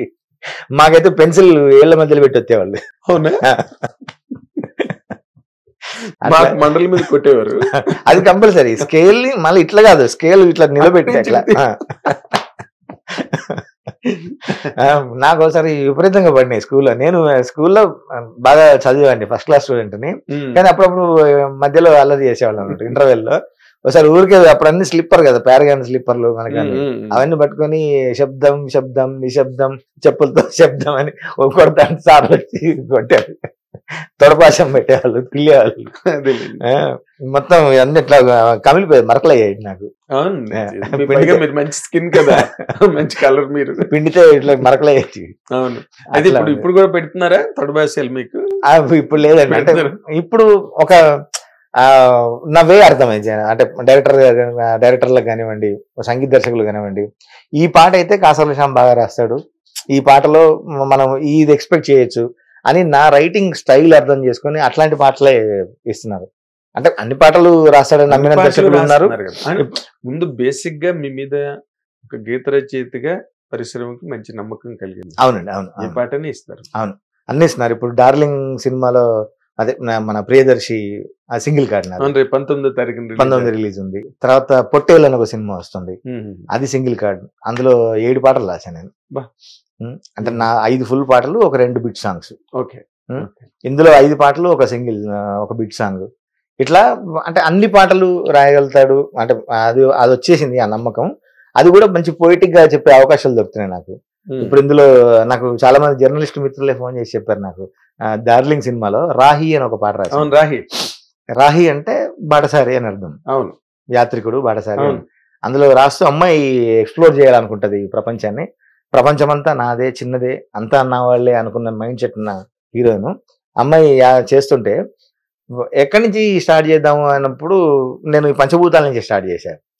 నిన్ను నన్ను మోసి మోసి తన ఒళ్ళో దాచి దాచి ఈ భూమి అలసిపోయానందా, శ్వాసల్లో నిలిచి నిలిచి ప్రాణాలు పోసి పోసి ఈ గాలి విసిగిపోయానందా, కడదాకా నదిలాగా ఆగిపోకుండా సాగాలిలే, గుండెల్లో నా తడి ఉండాలే. అదే మీరు మొన్న స్టేజ్ మీద కూడా చెప్పండి, వాళ్ళు ప్రీ రిలీజ్ ఈవెంట్ అది విపరీతంగా చప్పట్లు కొట్టారు. అసలు చాలా అంటే అట్లాంటి మంచి పోయిటిక్ సెన్సులు రాయాలను కూడా. అలా చిత్రంలో ఒక దగ్గర రాశా నేను, ఈ లోకమో తోటలే, అందరం రంగుల పువ్వులే, విడిగా వచ్చిపోయే ఇదో యాత్రలే, మిగిలేవి మన గుర్తులే. విడిగా వచ్చిపోయే యాత్రలే. ఇప్పుడు మీరు నేను కలిసి రాలేదు, అవునండి, కానీ కలిసి జర్నీ చేస్తున్నాం. మనకు కొన్ని జ్ఞాపకాలు ఉంటాయి. అది విడిగా వచ్చిపోయే ఇదో యాత్రలే, మిగిలేవి మన గుర్తులే. మనం ఇక్కడ మన సిగ్నేచర్ వదిలేస్తే మంచి ఫిలాసఫీ. ఎవరికెవరు ఈ లోకల్లో ఎవరికి ఆ కాన్సెప్టే అంతేనండి. బట్ మీ పదజాలం గాని, మీ కాయినేజ్ గాని, మీ పిచ్చింగ్ అంతే ఆఫ్ ది థాట్, ఇదే థాట్ ని సినిమాలో ఊరి కమర్షియల్ గా రాయాల్సి వచ్చి ఇన్కమింగ్ ఫ్రీయే, అవుట్ గోయింగ్ ఫ్రీయే ఇక్కడ, కానీ మిగిలేది మాత్రం మనం వదిలిపెట్టినవి అని ఏదో కమర్షియల్ పాటలు, తాగుబోతు పాటలు రాసాం. అదేలేండి, అంతే కదా, మనం వచ్చేవి ఉట్టి చెల్లుతూ వస్తాము, ఏది ఖాళీ. ఇప్పుడు వాళ్ళు ఆ రోజున రాసిన స్టాండర్డ్ కుడియడం అయితే పొరపాటు లేదో అన్నట్టే ఇప్పుడు ఒక ఫ్రీ వెర్స్ మీరు రాసేది 100%. మీరు రాసిన పాటలు నేను చాలా విన్నానండి. ఒక్కటి, ఇండస్ట్రీ ఎప్పుడైనా కూడా ఇతను మనకు పనికొస్తాడు అనుకున్నప్పుడు నెత్తి మీద పెట్టుకుంటాం, ఖచ్చితంగా, దాంట్లో డౌటే లేదు, ఖచ్చితంగా. బట్ ఈ ప్రయాణంలో ఈ ఫైటింగ్, అవును, ముష్టి యుద్ధాలు ఖచ్చితంగా ఉంటాయి. అవన్నీ పర్సనల్ పంచాయతీలు కావు, మళ్ళీ పర్సనల్ కావు. అవి ఏదో ఇల్లు కోసం, ఆస్తి కోసమో కాదు, సినిమా కోసం, పాట కోసం గొడవలు పడ్డే సందర్భాలు, సన్నివేశం కోసం, అది పండడం కోసం. మేము అట్లా ఎన్నిసార్లు బలగం సినిమా టైంలో అయితే వేణన్న, నేను, భీమ్స్, మేము ముగ్గురం రాత్రి అంతా గొడవ పెట్టుకునే వాళ్ళం. రాత్రి ఇంటికి పోయేటప్పుడు ఒకరి ఫోన్లో ఒకరు బ్లాక్ చేసుకుని మళ్ళీ తెల్లారి ఫోన్లు చేసుకునే వాళ్ళం. పాట కోసం గొడవ పడేవాళ్ళం, అంతే, సినిమా కోసం గొడవ పడేవాళ్ళం. అదేలేండి. అట్లా ఇది అందుకే అంత బాగా వస్తాయి ప్రతి నార్మల్ గా మీకు ఎక్కువ గొడవలు వచ్చిన డైరెక్టర్ ఎవరు సార్? గొడవలు అంటే గొడవలు అంటే ఇదే అంటే రాత్రి బ్లాక్ చేసుకోవడం, ఉదయాన్ని మళ్ళీ ఓపెన్ చేసుకోవడం. ఇంతే. వేణన్న తర్వాత దసరా శ్రీకాంత్ తో కాదు కానీ శ్రీకాంత్ దగ్గర మాడు అసిస్టెంట్ ఉంటాడు మన శ్రీనాథ్ అని.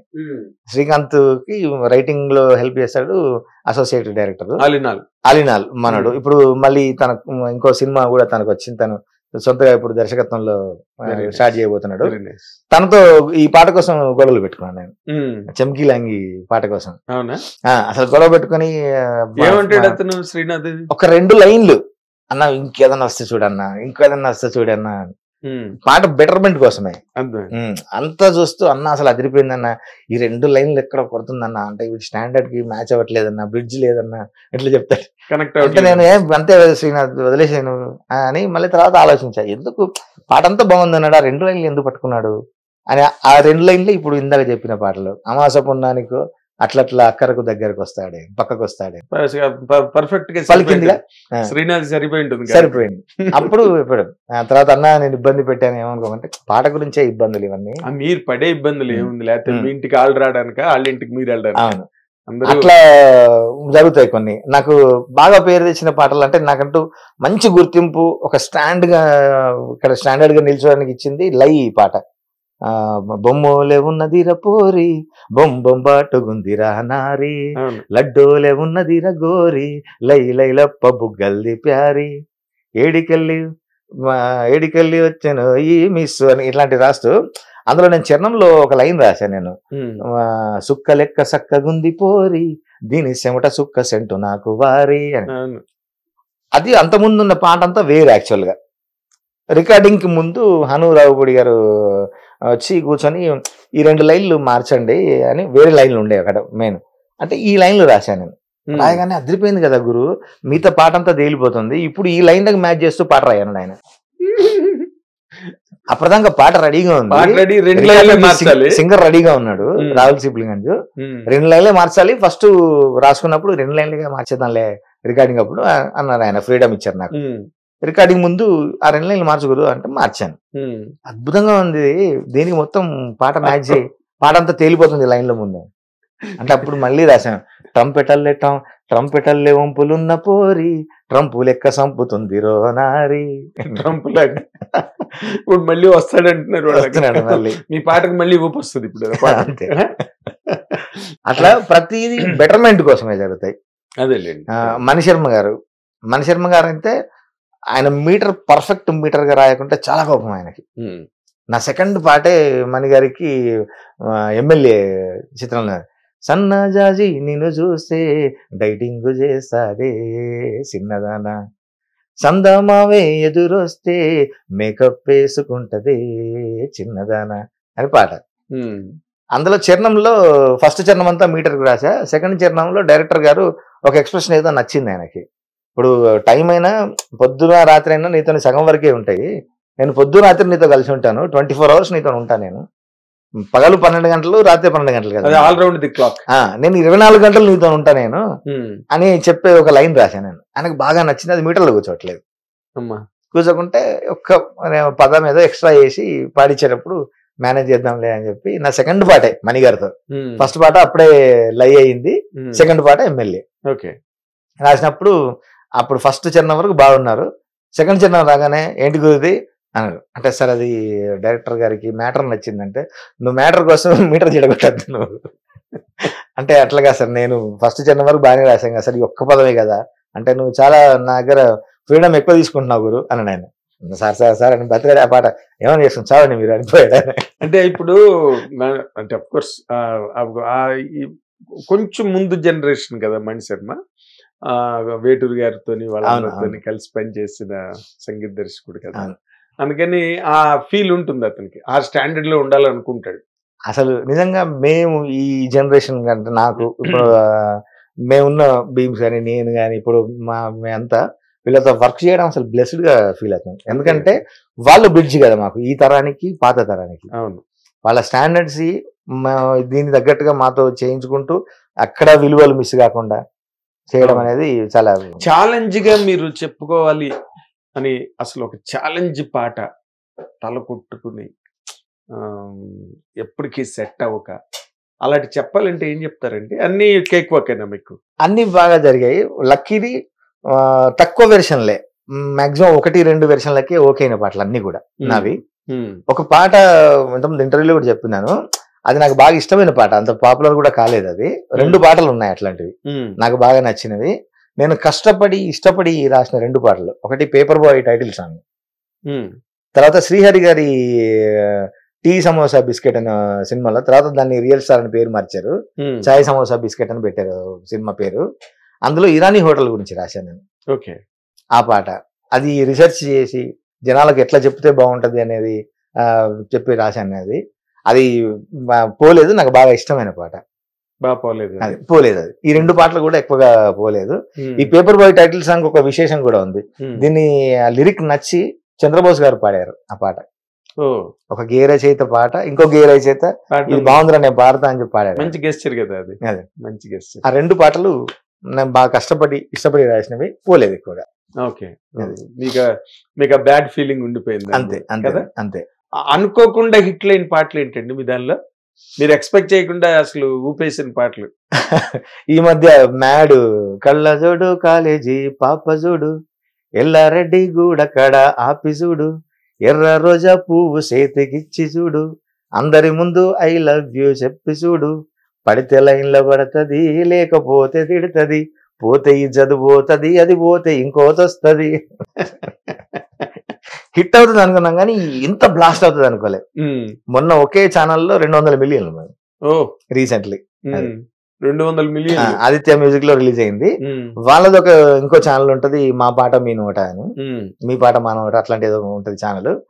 అందులో ఓన్లీ లిరిక్స్ పెడితే 200 మిలియన్ పోయింది. ఏ ఫంక్షన్ లో పోయినా ఇప్పుడు నేను ఎంత హ్యాపీ ఫీల్ అవుతానంటే, యూత్ జిమ్ లోకి పోయినా, ఏదైనా బర్త్డే పార్టీలు చేసుకున్నా, ఏ ఫంక్షన్ చేసుకున్నా, నావి కనీసం 4-5 పాటలు ఉంటాయి. అవును. లాలాగూడ అంబరుపేట మల్లేపల్లి మలకుపేట టిల్లు అన్న డీజే పెడితే డిల్లా డిల్లా ఆడాలా, మల్లేషన్న దావత్లా బన్ను గాని బారాత్లా టిల్లు అన్న దిగిండంటే డించకు డించకు ఊగాల, డీజే టిల్లు పేరు వీని స్టైలే వేరు, సోకేమో హీరో తీరు కొట్టేది తీను మారు. చాలా ట్యూన్ కూడా సూపర్ ట్యూన్ అండి. రామ్ మిరియాల చేశాడు, తనే పాడాడు ఆ పాట. కానివ్వండి, నిన్ను చూడ బుద్ధైతంది రాజిగో మాట్లాడ బుద్ధైతంది రాజిగో జింతక్క చిత్తక్క చిత్తక్క నిన్ను చూస్తే ఎట్నో ఉంటది గుండె గట్టిగా కొట్టేసుకుంటది అని ధమాకాలు కావచ్చు. అవును, బీమ్స్ చేసింది. తర్వాత ఈ కళ్ళజోడి కాలేజీ పాప, మొన్న వచ్చిన హనుమాన్ లో పిల్ల పల్లేరుకాయ సూపుల్లా సిక్కి అల్లాడి నానేసే పల్లా పట్నం సందమామ నా చిన్న నాటి ప్రేమ పూలమ్మె పిల్ల అని ఆ పాట. పట్నం చంద్రమామ ఎంత బాగుంది, ఆ మాట ఎంత బాగుందో. Really I love it. ఇవన్నీ వచ్చినాయి. నిన్న రిలీజ్ అయిన ఇస్మార్ట్ శంకర్ డబుల్ ఇస్మార్ట్ లో మారుముంత చోడు చింత అని పాట, అది పెద్ద హిట్. అదే చాలా తక్కువ టైంలో కూడా కాలేదు, ఇప్పటికీ 4 మిలియన్లు ఉంది పాట. అదే అంటున్నా. అది ఇస్మార్ట్ శంకర్ లో నేను రాసిన దిమాగ్ ఖరాబ్ పాట, సిలక సిలక సిలక ఇది సిత్తరంగి సిలక అనే పాట ఉంటుంది. జిల్లేలమ్మ జిట్ట పిల్ల పాల పిట్ట జిల్లేలమ్మ జిట్ట నిన్నే తేలై గుట్ట అని ఆ పాట అప్పట్లో వినాయక చవితులు మొత్తం విపరీతంగా మోగింది ఆ పాట. అవును, అది అందులోనే ఒక బోనాల సాంగ్ రాశాను నేను ఆ పాట. అట్లా అన్ని హిట్ నెంబర్లు ఎక్కువ ఉన్నాయి. హిట్ నెంబర్లు ఎక్కువ ఉన్నాయి మీకు. అట్లా అందరి ఫంక్షన్స్ లలో అందరి సంతోషంలో ఖచ్చితంగా నా పాట మోగడం ఒక ఎత్తు అయితే, బలగంలో ఒక చావు పాట రాశాను నేను. అది ఈ మధ్య చాలా మంది నాకు రీల్స్ పంపారు, వీడియోలు పంపారు. భగవద్గీత బదులుగా ఆ పాట పెట్టుకొని శ్మశానానికి తీసుకెళ్తున్నాను. బలరామ నరసయ్యో బలరామ నరసయ్యో బంగారు తోవ బట్టి బయలెళ్ళిపోతివో బలరామ నరసయ్యో బలరామ నరసయ్యో బలరామ నరసయ్యో భూమి మీద లేని హాయి సచ్చి అనుభవించయ్యో బలరామ నరసయ్య అని బలగా ఉండదు. తీరు తీరు ఏషాలేసి ఎంత అలసిపోయినావో తోడురాని మంది కోసం తిప్పలెన్ని చూసినావో, కట్లు తెంచుకొని నేడు కైలాసం పోతున్నావో, బలరామ నరసయ్యో బలరామ నరసయ్యో, బంగారి సావు నీది బయలుదేరిపోవయ్యో. సావును బంగారు సావు. బ్రహ్మాండం. అసలు ఎంత బాగుందో నిజంగా. నాకు ఎంతమంది ఫ్యాన్స్ ఉన్నారు. ఎక్కడ పోయినా బలగం రైటర్ బలగం పాటలు రాశాడు. మీరు ఎన్ని సినిమాలు రాసినా అన్ని పక్క బలగంతో బలగంతో బలం వచ్చింది మీకు. బలం వచ్చింది. బాగా. అవును అవును. వేణు అసలు ఎవ్వరు ఊహించని షాక్ అసలు ఇచ్చేసాడు చాలా కదా? ఇండస్ట్రీకి షాక్ అది. మామూలు మొన్న షాక్. ఫంక్షన్ లో కూడా డార్లింగ్ ఫంక్షన్ నానే అన్న చెప్పారు, గుర్తుందిగా. అవును ఈ డికేడ్ కే నాకు ఇష్టమైన సినిమా బలగం అని. అవును అన్డౌటెడ్ గా ఒక ప్రాంతీయ సంస్కృతిని అంత గొప్పగా ఆవిష్కరించిన, అవును. అసలు మనం శ్యాముని మన వేణుని ఎవరైనా ఎక్స్పెక్ట్ చేస్తాం అసలు. అట్లాగా? నేను ఎక్స్పెక్ట్ చేయలేదు. అదేంటున్నా. నేను పాటలు రాసేప్పుడు నన్ను ఫస్ట్ పిలిచింది పొట్టి పిల్ల అని అందులో సాంగ్ ఉంటది. ఆ సాంగ్ కోసం పిలిచారు. శ్యామన్న అంటే కసల శ్యామ్ అంటే ఆడే పాటలు, యూత్ తగ్గే పాటలు, ఒక మంచి మాస్ పాటలు రాస్తాడు అని ఒక పాట ఉంది. మరదల్ని పడేయడానికి బావ చేస్తాడన్న అని సిచ్యువేషన్ చెప్పి రాయించాడు అంత పాట. అది పాట. పొట్టి పిల్ల నువ్వే నాకు దిక్కుమల్లా, పొట్టి పిల్ల ఓయ్ పొట్టి పిల్ల నా గుండెకు నువ్వే బొట్టు బిల్ల అని రాసేసాను. ఫస్ట్ హుక్ లైన్ రాశాను. బాగా నచ్చి కంటెంట్ అంతా చెప్తాను. నాకు సినిమా కంటెంట్ మెల్లిగా అంత సినిమా అంతా ఒకరోజు నేరేట్ చేశాను. నేను చేయగానే నాకు తెలిసిన కొన్ని కోణాలు నేను చెప్పాను. ఇది ఇట్లా బాగుంటది, ఇది ఇట్లా బాగుంటది. మనము పాడే మోసే ముందు ఊర్లలో వచ్చి అయ్యో బాలి బాలి బాలి బాలి, అయ్యో బాలి బాలి, నువ్వన్న ఇల్లు ఇడిసి బాలి, నువ్వు తిన్న కంచం ఇడిసి బాలి, అటేటు పోతున్నవే బాలి అని ఊర్లలో ఒక్కతో వాళ్ళు వీళ్ళు వచ్చి చెప్తా ఉంటారు. అట్లాంటివన్నీ కొన్ని నాకు తెలిసినవి చెప్పాను అన్నకి. చెప్పేసరికి ఓహో ఈ శ్యామన్నకి ఇందులో కొంచెం పట్టు ఉంది అని చెప్పి ట్రావెల్ చేస్తూ పల్లెపాట కాగానే చావుపాట కాగానే క్లైమాక్స్ లో వచ్చే ఒక 8 నిమిషాల ఎపిసోడ్ పాట, మధ్యలో వచ్చే చిన్న బిట్ సాంగ్స్, ఇవన్నీ అట్లా అందులో బాగా అవుతుంది. అదే మీ కాంట్రిబ్యూషన్ కూడా. అంటే మీరు అంటే అడ్వాంటేజ్ ఏంటంటే all of you have worked అనే కామన్ కంటెంట్. అక్కడి నుంచి అందరూ ఆ ఊళ్ళ నుంచి వచ్చిన వాళ్ళు ఆ మాట్లాడిన దాంట్లో నన్ను నమ్మాడు బాగా. నాకు శ్యామన్న సపోర్ట్ అవుతాడని దిల్ రాజు గారికి కూడా చెప్పి, నాకు ఇంకెవ్వరొద్దు, ఏ రైటర్ని ఇవ్వద్దు, శ్యామన్న చాలు నాకు అని దిల్ రాజు గారితో. తర్వాత చాలా ఫంక్షన్లలో కూడా మేము ఎన్ని ఫంక్షన్లు చేసాం బలగం. ప్రతి ఫంక్షన్ లో చెప్పాడు కాసర్ల శ్యామ్ అనేవాడు ఒక లిరిక్ రైటర్ గా కాకుండా సీనియర్ టెక్నీషియన్ గా నాకు పనిచేశాడు సినిమాకి అని చెప్పాడు. అవును వేణన్న. అవును అది కలిసి వచ్చింది అంతే. బీమ్స్ కానివ్వండి, నేను కానివ్వండి, వేణన్న దానికి రామ్ మిరియాల పాట నచ్చి తనొచ్చి తనంతట తను అడిగి పాడడం, మంగ్లీ పాడడం, ఇవన్నీ సెట్ అయిపోయాయి. అవును అవును అది ఒక అంతేనండి. కొన్ని నేను మొన్న కల్కి సినిమా గురించి కూడా దత్ గారితో మాట్లాడినా. కొన్ని బోర్న్ ఫిల్మ్స్ ఉంటాయి. దే బోర్న్ అంతే, ఏది కావాలో తెచ్చుకుంటుంది, న్యాచురల్ గా వచ్చేస్తుంది అక్కడికి. ఇప్పుడు నా మిత్రుడు సిరాశ్రీ అని కవి ఉంటాడు. సిరాశ్రీ తను చెప్పాడు, నాకు తర్వాత అర్థం కాలేదని తాను ఆలోచించి అలవైకుంఠపురంలో మన ఇంగ్లీష్ లో రాస్తే చివరి అక్షరాలు రాములో ఉంటాయి చూడండి. పురములో PURA MULO అని, రాములో అని ఆ టైటిల్ లోనే ఉందయ్యా రాములో అని. అది నీ పాట తెచ్చుకుంది అంతే, రాములో రాములా అని అన్నాడు ఆయన. ఎంత గొప్ప మాట చూడండి. అందుకనే చూడండి, రాములో రాములా నన్నాగం చేసింది రో, రాములో రాములా నా పానం తీసింది రో అని. ఆ పానం తీసిందని ఆ పాటలు రాసాం. అది నాకు కొత్త ప్రాణం పోసింది. అది బ్రాహ్మణం మీరు చెప్పడం కూడా చాలా అద్భుతంగా చెప్పారు.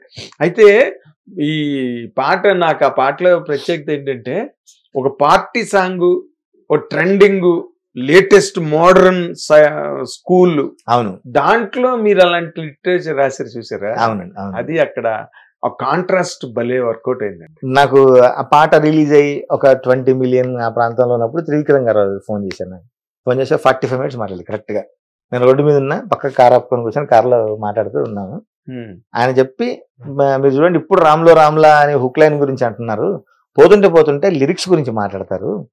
అందులో తమలపాకు వేస్తే కమ్మగా వాసన రావడం ఏంటి, ఎర్రగా పండిన బుగ్గలు గుర్తు రావడం ఏంటి, యాక్షన్ ఇక్కడ వస్తే రియాక్షన్ అక్కడ జరుగుతుంది, అవన్నీ రాశారు మీరు.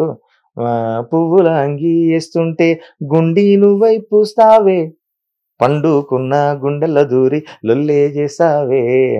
గుండి అనేది ఒక చెక్క, అది దానికి సువాసన తెచ్చారు మీరు పదంలో అని ఇట్లాంటివన్నీ దాన్ని బాగా వివరించారు. డిస్ఫర్ చేశాడు, ఐడెంటిఫై చేశాడు Yes, sir. అతను డైరెక్టర్ గా. ఎస్ బాగా చదువుకున్న డైరెక్టర్ కదా అవును, దాని నుంచి. అవును. మీరు నార్మల్ గా ఈ డైరెక్టర్స్ అయిన వాళ్ళల్లో అంటే ఎవరిని నథింగ్ టు రియల్లీ క్రిటిసైజ్ అండి, బట్ అందరూ గొప్పగా చదువుకుని అందరూ గొప్పగా పాండిత్యాలతో రారు కదా ఇండస్ట్రీకి. ఆ పర్టికులర్ క్రాఫ్ట్ లో వాళ్ళు ఎక్స్పర్టైజ్ సంపాదించి ఛాన్స్లు వచ్చిన తర్వాత డైరెక్టర్లు అవుతారు. అంతే అంతే. దే మే బి నోయింగ్ మా కంటెంట్ ఇది, సాంగ్ కంటెంట్ ఇది, ఇది కావాలి అని అంతవరకు వాళ్ళకి ఫ్రేమ్ ఉంటుంది మైండ్ లో. ఈ లిటరేచర్ పార్ట్కి వచ్చినప్పుడు వాళ్ళని కన్విన్స్ చేయడానికి గట్ట మీరు ఇబ్బంది పడ్డ సందర్భాలు ఉన్నాయా? తక్కువే, లేవని చెప్పలేను, తక్కువే. అంటే కొన్నిసార్లు ఇంత హెవీ పదం ఎందుకు, ఇంత ఎందుకు అని అడిగేవాళ్ళు. కొంచెం ఈజీగా చెప్పొచ్చు కదా అని వాళ్ళ దృష్టి కూడా జనాల వరకు చేరడమే వాళ్ళ ఉద్దేశం అంతే. అంతేగాని ఇది కాదు వేరేది రాయి అని ఇప్పుడు మిమ్మల్ని ఏదో విధంగా టార్చర్ చేద్దాం అనేది కాదు కాదు. అది ఎంత ఈజీగా రీచ్ అవుతుంది అంతే. కాకుంటే చాలా మంది దర్శకుల దగ్గర నేను చెప్పాను కదండి, సింగిల్ వెర్షన్ ఎక్కడ నాకు ఇబ్బంది, మాక్సిమం 2 to 3 అంతే. ఈ మధ్య హరీష్ అన్నతో వర్క్ చేశా ఫస్ట్ టైం నేను, హరిశంకర్ గారితో మిస్టర్ బచ్చన్ రాశా. ఓకే. అసలు హరీష్ అన్న లిరిసిస్ట్ డైరెక్టర్ అంట ఆయన, అంతే. ఓకే. అసలు ఎక్కడ దాని గురించి మాట్లాడు, ఆయనకు కావాల్సిన కంటెంట్ వస్తే అసలు దాని గురించి మార్పులు చేర్పులు ఏముండవు. నేను ఫస్ట్ టైం వర్క్ చేస్తున్నా కదా అని 3 పల్లవులు, ఒక 3 చరణాలు అట్లా రాసుకుపోయాను నేను. పోవడమే పోతే ఫస్ట్ పల్లవి వినగానే అదిరిపోయింది, మన పాట ఇదే అన్నారు ఆయన. అన్న ఇంకో పల్లవి కూడా ఉంది వెర్షన్ అంటే, వద్దొద్దు నాకు కావాల్సింది నీ దగ్గర నుంచి నేను ఎక్స్పెక్ట్ చేస్తున్నాను వచ్చిందన్న, ఇది అంతే ఇంకా ఇదే నా పాట అన్నారు ఆయన. గ్రేట్. ఇంకో వెర్షన్ కూడా వినలే నా దగ్గర. Really great. ఎందుకంటే డైరెక్టర్ కి ఆ ప్రెసిషన్ ఉన్నప్పుడు అండి టెక్నీషియన్స్ కి చాలా అడ్వాంటేజ్. అంతేగాని మళ్ళీ రాయండి ఏదొస్తుందో లాస్ట్ లో చూద్దాం. అసలు అన్న దగ్గర మొన్న అంటే ఫస్ట్ టైం ఎక్స్పీరియన్స్ చేశారు. నాకు ఇండస్ట్రీ వచ్చినప్పటి నుంచి అన్నతో పరిచయం ఉంది, క్లోజ్నెస్ ఉంది, కానీ పాట రాసే అవకాశం ఎప్పుడు రాలేదు. ఫస్ట్ టైం రాశాను. అసలు ప్రతి లైన్ కి నచ్చిన లైన్ కి టిక్కులు పెట్టడం, స్టార్ వేసి అన్న అసలు ఈ లైన్ అదిరిపోయింది అన్న, ఈ లైన్ అయితే అసలు మైండ్ లోంచి పోవట్లేదన్న అని ఇంకా దాన్ని ఎన్హాన్స్ చేస్తూ చెప్పడం. అట్లా చాలా మంది త్రివిక్రమ్ గారితో చేస్తుంటే అయితే మనం నెక్స్ట్ లెవెల్ ఒక ఏనుగు మీద కూర్చున్నట్టు ఉంటది ఫీలింగ్, ఎక్కినట్టే ఉంటది. ఎందుకంటే ఆయనకి ఏదన్నా ఎక్స్ప్రెషన్ గానీ ఏదన్నా మంచి పదం గానీ పడితే అసలు నెక్స్ట్ లెవెల్ ఉంటది. ఆయన తీరు అప్రిషియేషన్ ఏంటంటే ఆయన ఏసాగా అని ఇట్లా కొట్టడం, ఆయన అంటే ఎంత హ్యాపీ ఫీల్ అవుతుంది తప్ప అట్లాంటివి చేయరు ఆయన. తెలిసిపోద్ది మనకు, ఓహో ఇది అంతా పలికింది పాట అని. ఓకే. మీరు మామూలుగా అంటే ఎంత మీరు సిచ్యువేషన్ కి రాసినా, ఎంత మీరు సన్నివేశాన్ని ఆకలింపు చేసి రాసినా, దాన్ని హెడ్ చేసే ఒక స్క్రీన్ మీద హీరో. అవునండి. అవును. మీరు నార్మల్ గా ఏ హీరోని నాట్ హీరోయిన్, ఏ హీరోని మీరు బాగా ఎంజాయ్ చేస్తారండి యు రైట్ ఎ సాంగ్? అందరితో అంటే ఎక్కువ తను అయితే మన పాట బాగా పోతుంది ప్రజల్లోకి అనుకున్న ప్రతి హీరో ఇష్టమే నాకు. అందరూ బాగా పోతాయి కదా, ఎవరు తక్కువ అందులో. అవును. మీకు పర్సనల్ గా నా ఫేవరెట్ నాకు ఫస్ట్ నుంచి చిరంజీవి గారు, అందరి ఫేవరెట్. చిరంజీవి గారికి నేను భోలా శంకర్ రాశాను. అవును. అనుకోకుండా సరే సినిమా పెద్దగా పోలేదు కానీ అది 2 పాటలు రాయడం జరిగింది అందులో. తర్వాత మళ్ళీ ఇప్పుడు రామ్ చరణ్ గారికి గేమ్ చేంజర్ రాశా. అవునా? నేను ఆ గేమ్ చేంజర్ పాట కోసం నేను ఈగర్లీ వెయిటింగ్. ఓకే. నాకు శంకర్ గారి మధ్య భారతీయుడు 2 రాశా. నేను కలిసినప్పుడు ఆయన చెప్పారు, ఒక మంచి పాట చేసామండి మీ పాటని, మీరు చూడండి అసలు స్క్రీన్ మీద అని చెప్పారు. అంటే నేను నా గెస్ ప్రకారం అది మరొక నెల్లూరు నిర్జాన అవుద్ది అన్న హోప్ లో ఉన్నాను ఆ పాట. అంత బాగుంటది పాట. గ్రేట్. ఎట్లా ఉందండి గేమ్ చేంజర్? కథ అంతా విన్నారా మీరు? సన్నివేశాల వరకేనా? నాకు సన్నివేశం వరకే. నేను ఫ్లాష్ బ్యాక్ లో వచ్చే ఒక పాట రాశాను నేను. నాకు ఆ సన్నివేశం వరకే చెప్పారు, మిగతా కథ తెలియదు. అదే ఓకే అండి. ఇప్పుడు నార్మల్ గా ఈ భారతీయుడు వచ్చి కొంచెం డిసప్పాయింట్ చేసింది కదా. అవును. సో అందరి దృష్టి గేమ్ చేంజర్ మీదే ఉంది. మీకేమైనా ఉప్పందిందా? గేమ్ చేంజర్ బాగుంటదండి సినిమా. నేను అనుకోవడం భారతీయుడు 2 ఎక్కడ కనెక్ట్ అవ్వలేదు అంటే మొత్తం మెయిన్ పల్ప్ అంతా అక్కడ ఉందేమో భారతీయుడు 3లో అని అదే కరెక్ట్ అనుకోవడం, నేను గెస్ చేయడం. దాన్ని సాగదీసినప్పుడు లెంత్ చేసినప్పుడు అసలు భాగం అంతా అక్కడ ఉండిపోయి ఇక్కడంతా అయిందేమో అని. అదే మనం క్షీరసాగర్ మదన అంట, చిలికినప్పుడు తల మాత్రం వైపు ఉండి తోక వైపు వచ్చి అమృతం ఎక్కడో పుట్టి విషం ఎక్కడో పుట్టి అట్లా జరిగిందేమో అని నా ఊహ.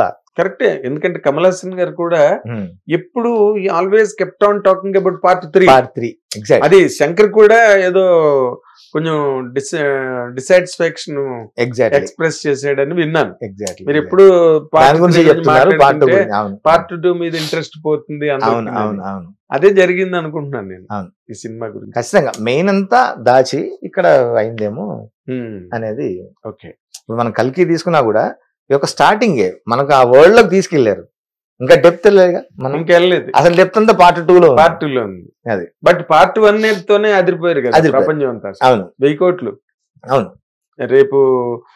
రేపు సాటర్డే సండేకి ఇంకెన్ని 100 కోట్లు పెరుగుతుందో కూడా లెక్కలు తెలియవు. అవును, ఒక సినిమా ప్రాసెస్ లో అంటే బ్యాలెన్స్ చేయడం అనేది అది ఆటోమేటిక్ గా అవుద్దేమో, అంటే మన చేతిలో ఉండదు అది. ఇప్పుడు బాహుబలి ఇలాంటి సినిమా చేస్తే సెకండ్ పార్ట్ మీద క్రియేట్ చేసి బాగా ఇంట్రెస్ట్, సెకండ్ పార్ట్ ను కూడా అంత అవలీలుగా హ్యాండిల్ చేయడం.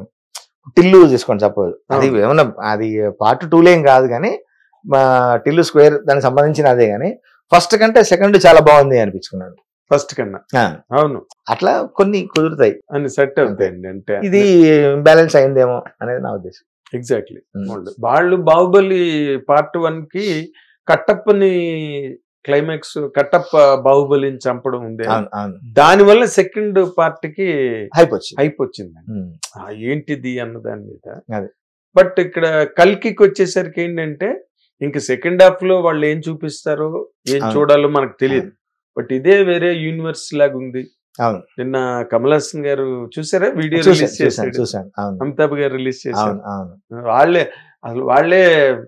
వాళ్ళకే ఇన్ని సినిమాలు చేసి ఇంత ప్రయాణం చేసిన వాళ్ళకే కళ్ళు తిరిగిపోతున్నాయండి సినిమా సక్సెస్. నార్మల్ గా ఇప్పుడు ఇంకొకటి, ఈ మధ్యన తెలంగాణ జాతీయ గీతం అన్న ఆస్పెక్ట్ లో కొంత కాంట్రవర్సీ క్రియేట్ అయింది, మీరు అబ్జర్వ్ చేశారా? అవునండి, అవును. అదేంటి దాని మీద మీదైన, మీరు ఒక తెలంగాణ కవి, తెలంగాణ పట్టు నుంచి వచ్చిన వాళ్ళు, అసలు తెలంగాణ మాటే మీకు ఊపిరి ప్రాణం. అవును, ఏది రాసినా, ఏ ఎక్స్ప్రెషన్ రాసినా, అవును, రొమాన్స్ రాయొచ్చు, ఫిలాసఫీ రాయొచ్చు, లవ్ రాయొచ్చు. అవును. మీదైన కామెంట్ ఏంటి శ్యామ్ గారు దాని మీద? అది యాక్చువల్ గా పాట రచయిత దగ్గర నుంచి సమాజం ఓన్ చేసుకుంటుంది. రచయిత ఎంతసేపు పాట నాది, నా బిడ్డ, దాని గురించి డెసిషన్ ఏదైనా నేను తీసుకోవచ్చు అనే ఒక ఉండొచ్చు అందశ్రీ గారికి. బట్ అది సమాజం ఓన్ చేసుకుంది. మన సపోజ్ మనకు తెలిసిన ఇప్పుడు జనగణమన లాంటి ఏదన్నా మన జాతీయ గీతం తీసుకోండి, వందే మాత్రం తీసుకోండి, మనకు తెలిసిన ట్యూన్ అది. అవును, మనం అది కాకుండా సరే వందే మాత్రంని ఏఆర్ రెహమాన్ చేసి మెప్పించగలిగాడు.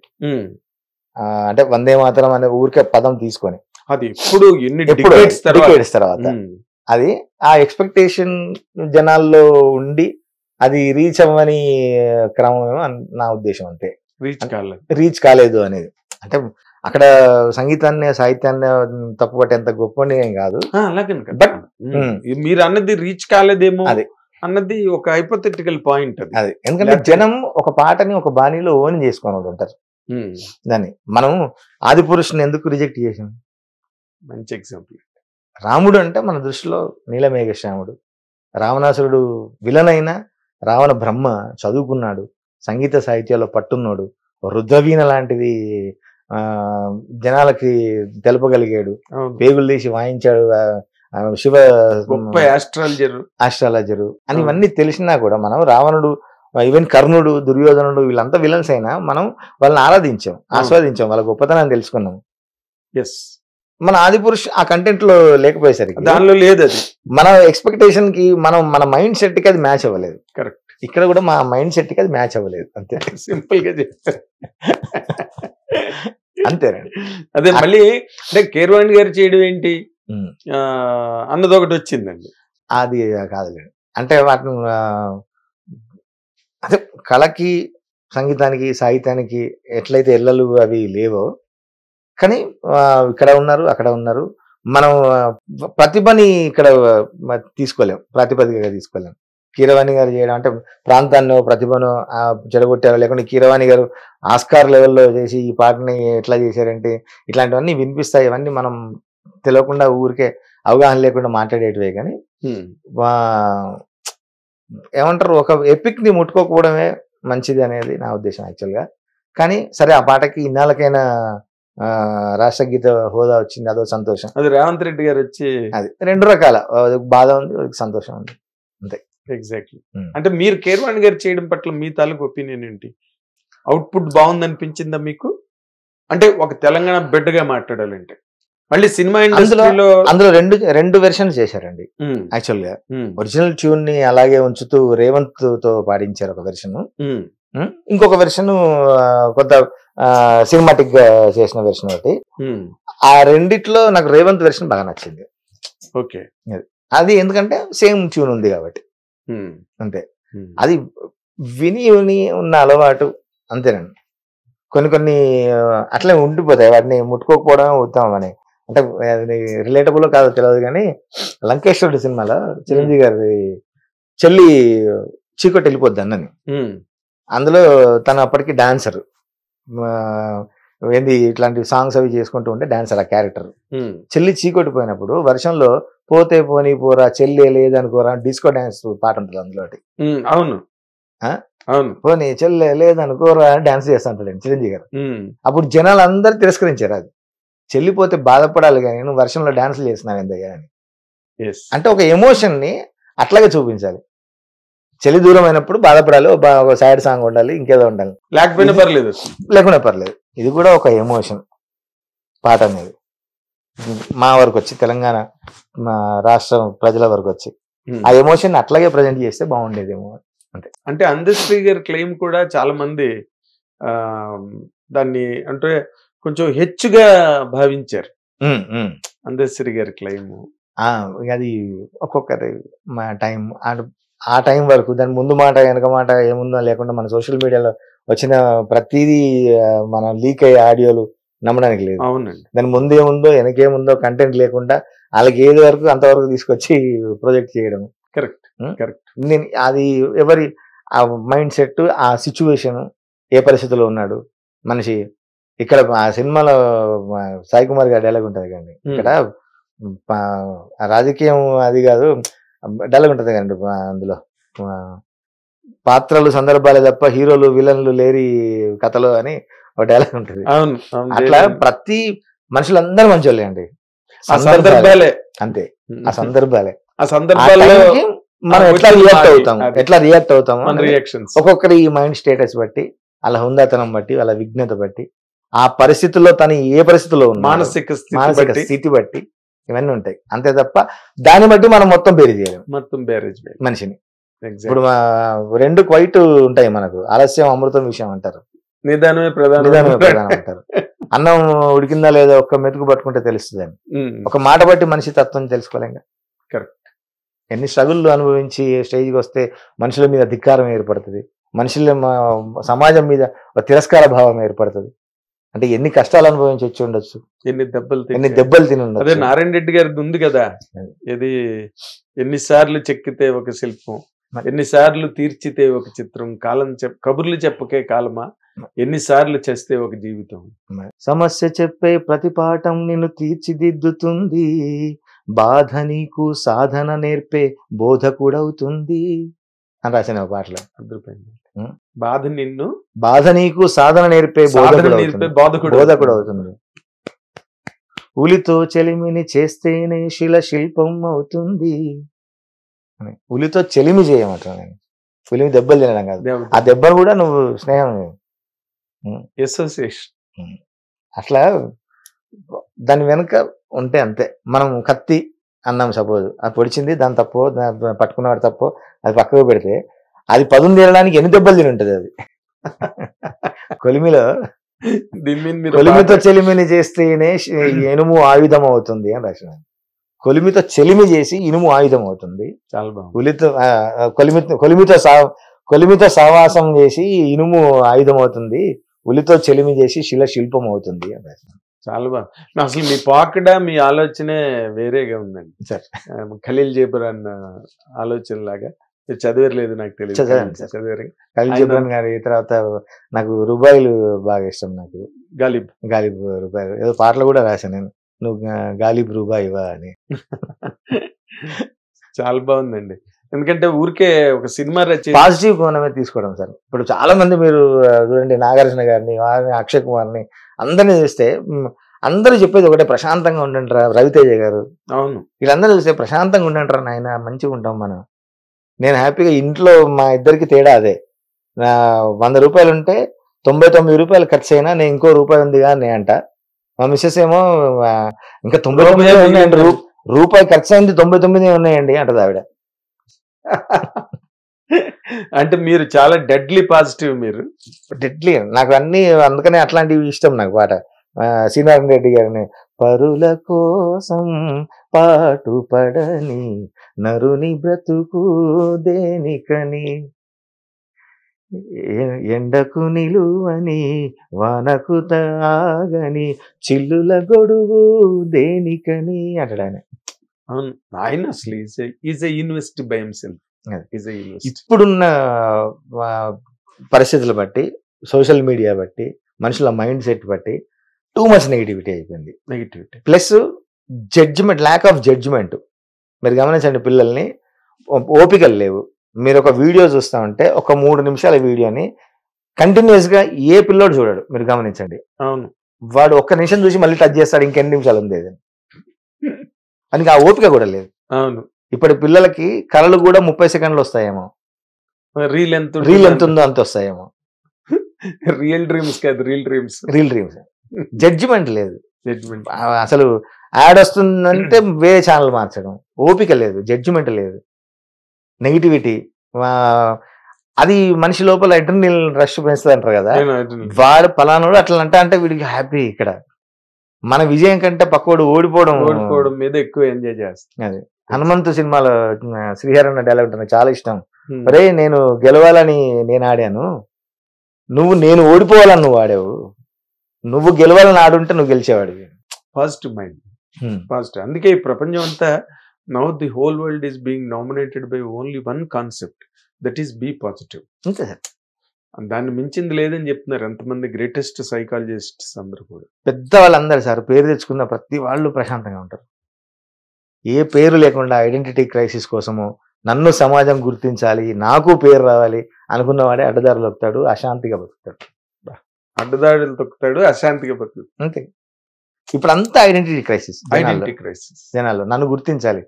ఇప్పుడు సెలబ్రిటీస్ అంటే ఎవరు సార్? ఎంత ముందు సెలబ్రిటీస్ అంటే వాళ్ళు మనకు ఎక్కడుంటారో, ఎక్కడో ఫిల్మ్ నగర్లో ఉంటారంట, మద్రాసులో టీ నగర్లో ఉంటారంట, ఒక మహానుభావుడు అబ్దుల్ కలాం చూడాలి అని ఇట్లాంటివి ఉండేది. ఇప్పుడు సెలబ్రిటీస్ అంటే నేను వాళ్ళు తక్కువ అని అనట్లేదు. సపోజ్ మనకు సోషల్ మీడియాలో చూస్తే ఒక వెకిలి, ఒక ఏమంటారు మానసిక రుగ్మత కలిగిన వాళ్ళను ఇప్పుడు అందరూ వీడియోలు వైరల్ చేస్తున్నారు. ఒక అగ్గిపెట్టే మచ్చ, ఒక సునిశ్చిత్, ఒక ఇంకెవరో ఉప్పల్ బాలు, వాళ్ళకొక ఏమంటారు బలహీనత ఉంది, వాళ్ళు మానసిక రుగ్మతలో ఉన్నారు. వాళ్ళని తెచ్చుకొని మీరు వ్యూస్ కోసమనో లేకుంటే ఇంకేస్ కోసమో అదే హాస్యం అనుకోను వాళ్ళని సెలబ్రేట్ చేసి మనం వెనకట మామూలుగా ఈ ఎలుగుబంట్లు అవి వస్తే అరుచుకుంటూ వెనకబడి ఉరికే వాళ్ళం వీధుల్లో మేము. అట్లా వాళ్ళను తరుముకుంటూ మీరు పైశాచిక ఆనందం పొందుతారే. చెప్తారు చాలా బాగా చెప్తారు. అప్పుడు ఒక ఒరిజినల్ ప్రతిభ కూడా గుర్తింపు నోచుకోవట్లేదు. అప్పుడు వీళ్ళు నిన్న గమనించండి, ఏదన్నా సపోజ్ ఏదైనా ఫంక్షన్కి నేను వద్దా నాతో పాటు ఎవరో ఇట్లాంటి సోషల్ మీడియా సెలబ్రిటీ వస్తారు, జనం మొత్తం అక్కడ ఉంటారు, నా పక్కన ఎవరు రాడు. అంటే నాకు ఆక్రోషం కాదు, నాకు గుర్తించలేరు అని నేను చెప్పేది. స్టాండర్డ్ ఉన్న సెలబ్రిటీ మీరు అసలు మనకు గుర్తించుకున్నా ప్రాబ్లం లేదు. నన్ను ఎవరు ఇప్పుడు కదా నేను 24 సంవత్సరాలు 21 సంవత్సరాలు ఇక్కడ నేను చాకరీ చేసుకుంటూ వస్తే ఓ బలగం ద్వారా ఇప్పుడు నా ఫేస్ జనాలకు తెలిసింది.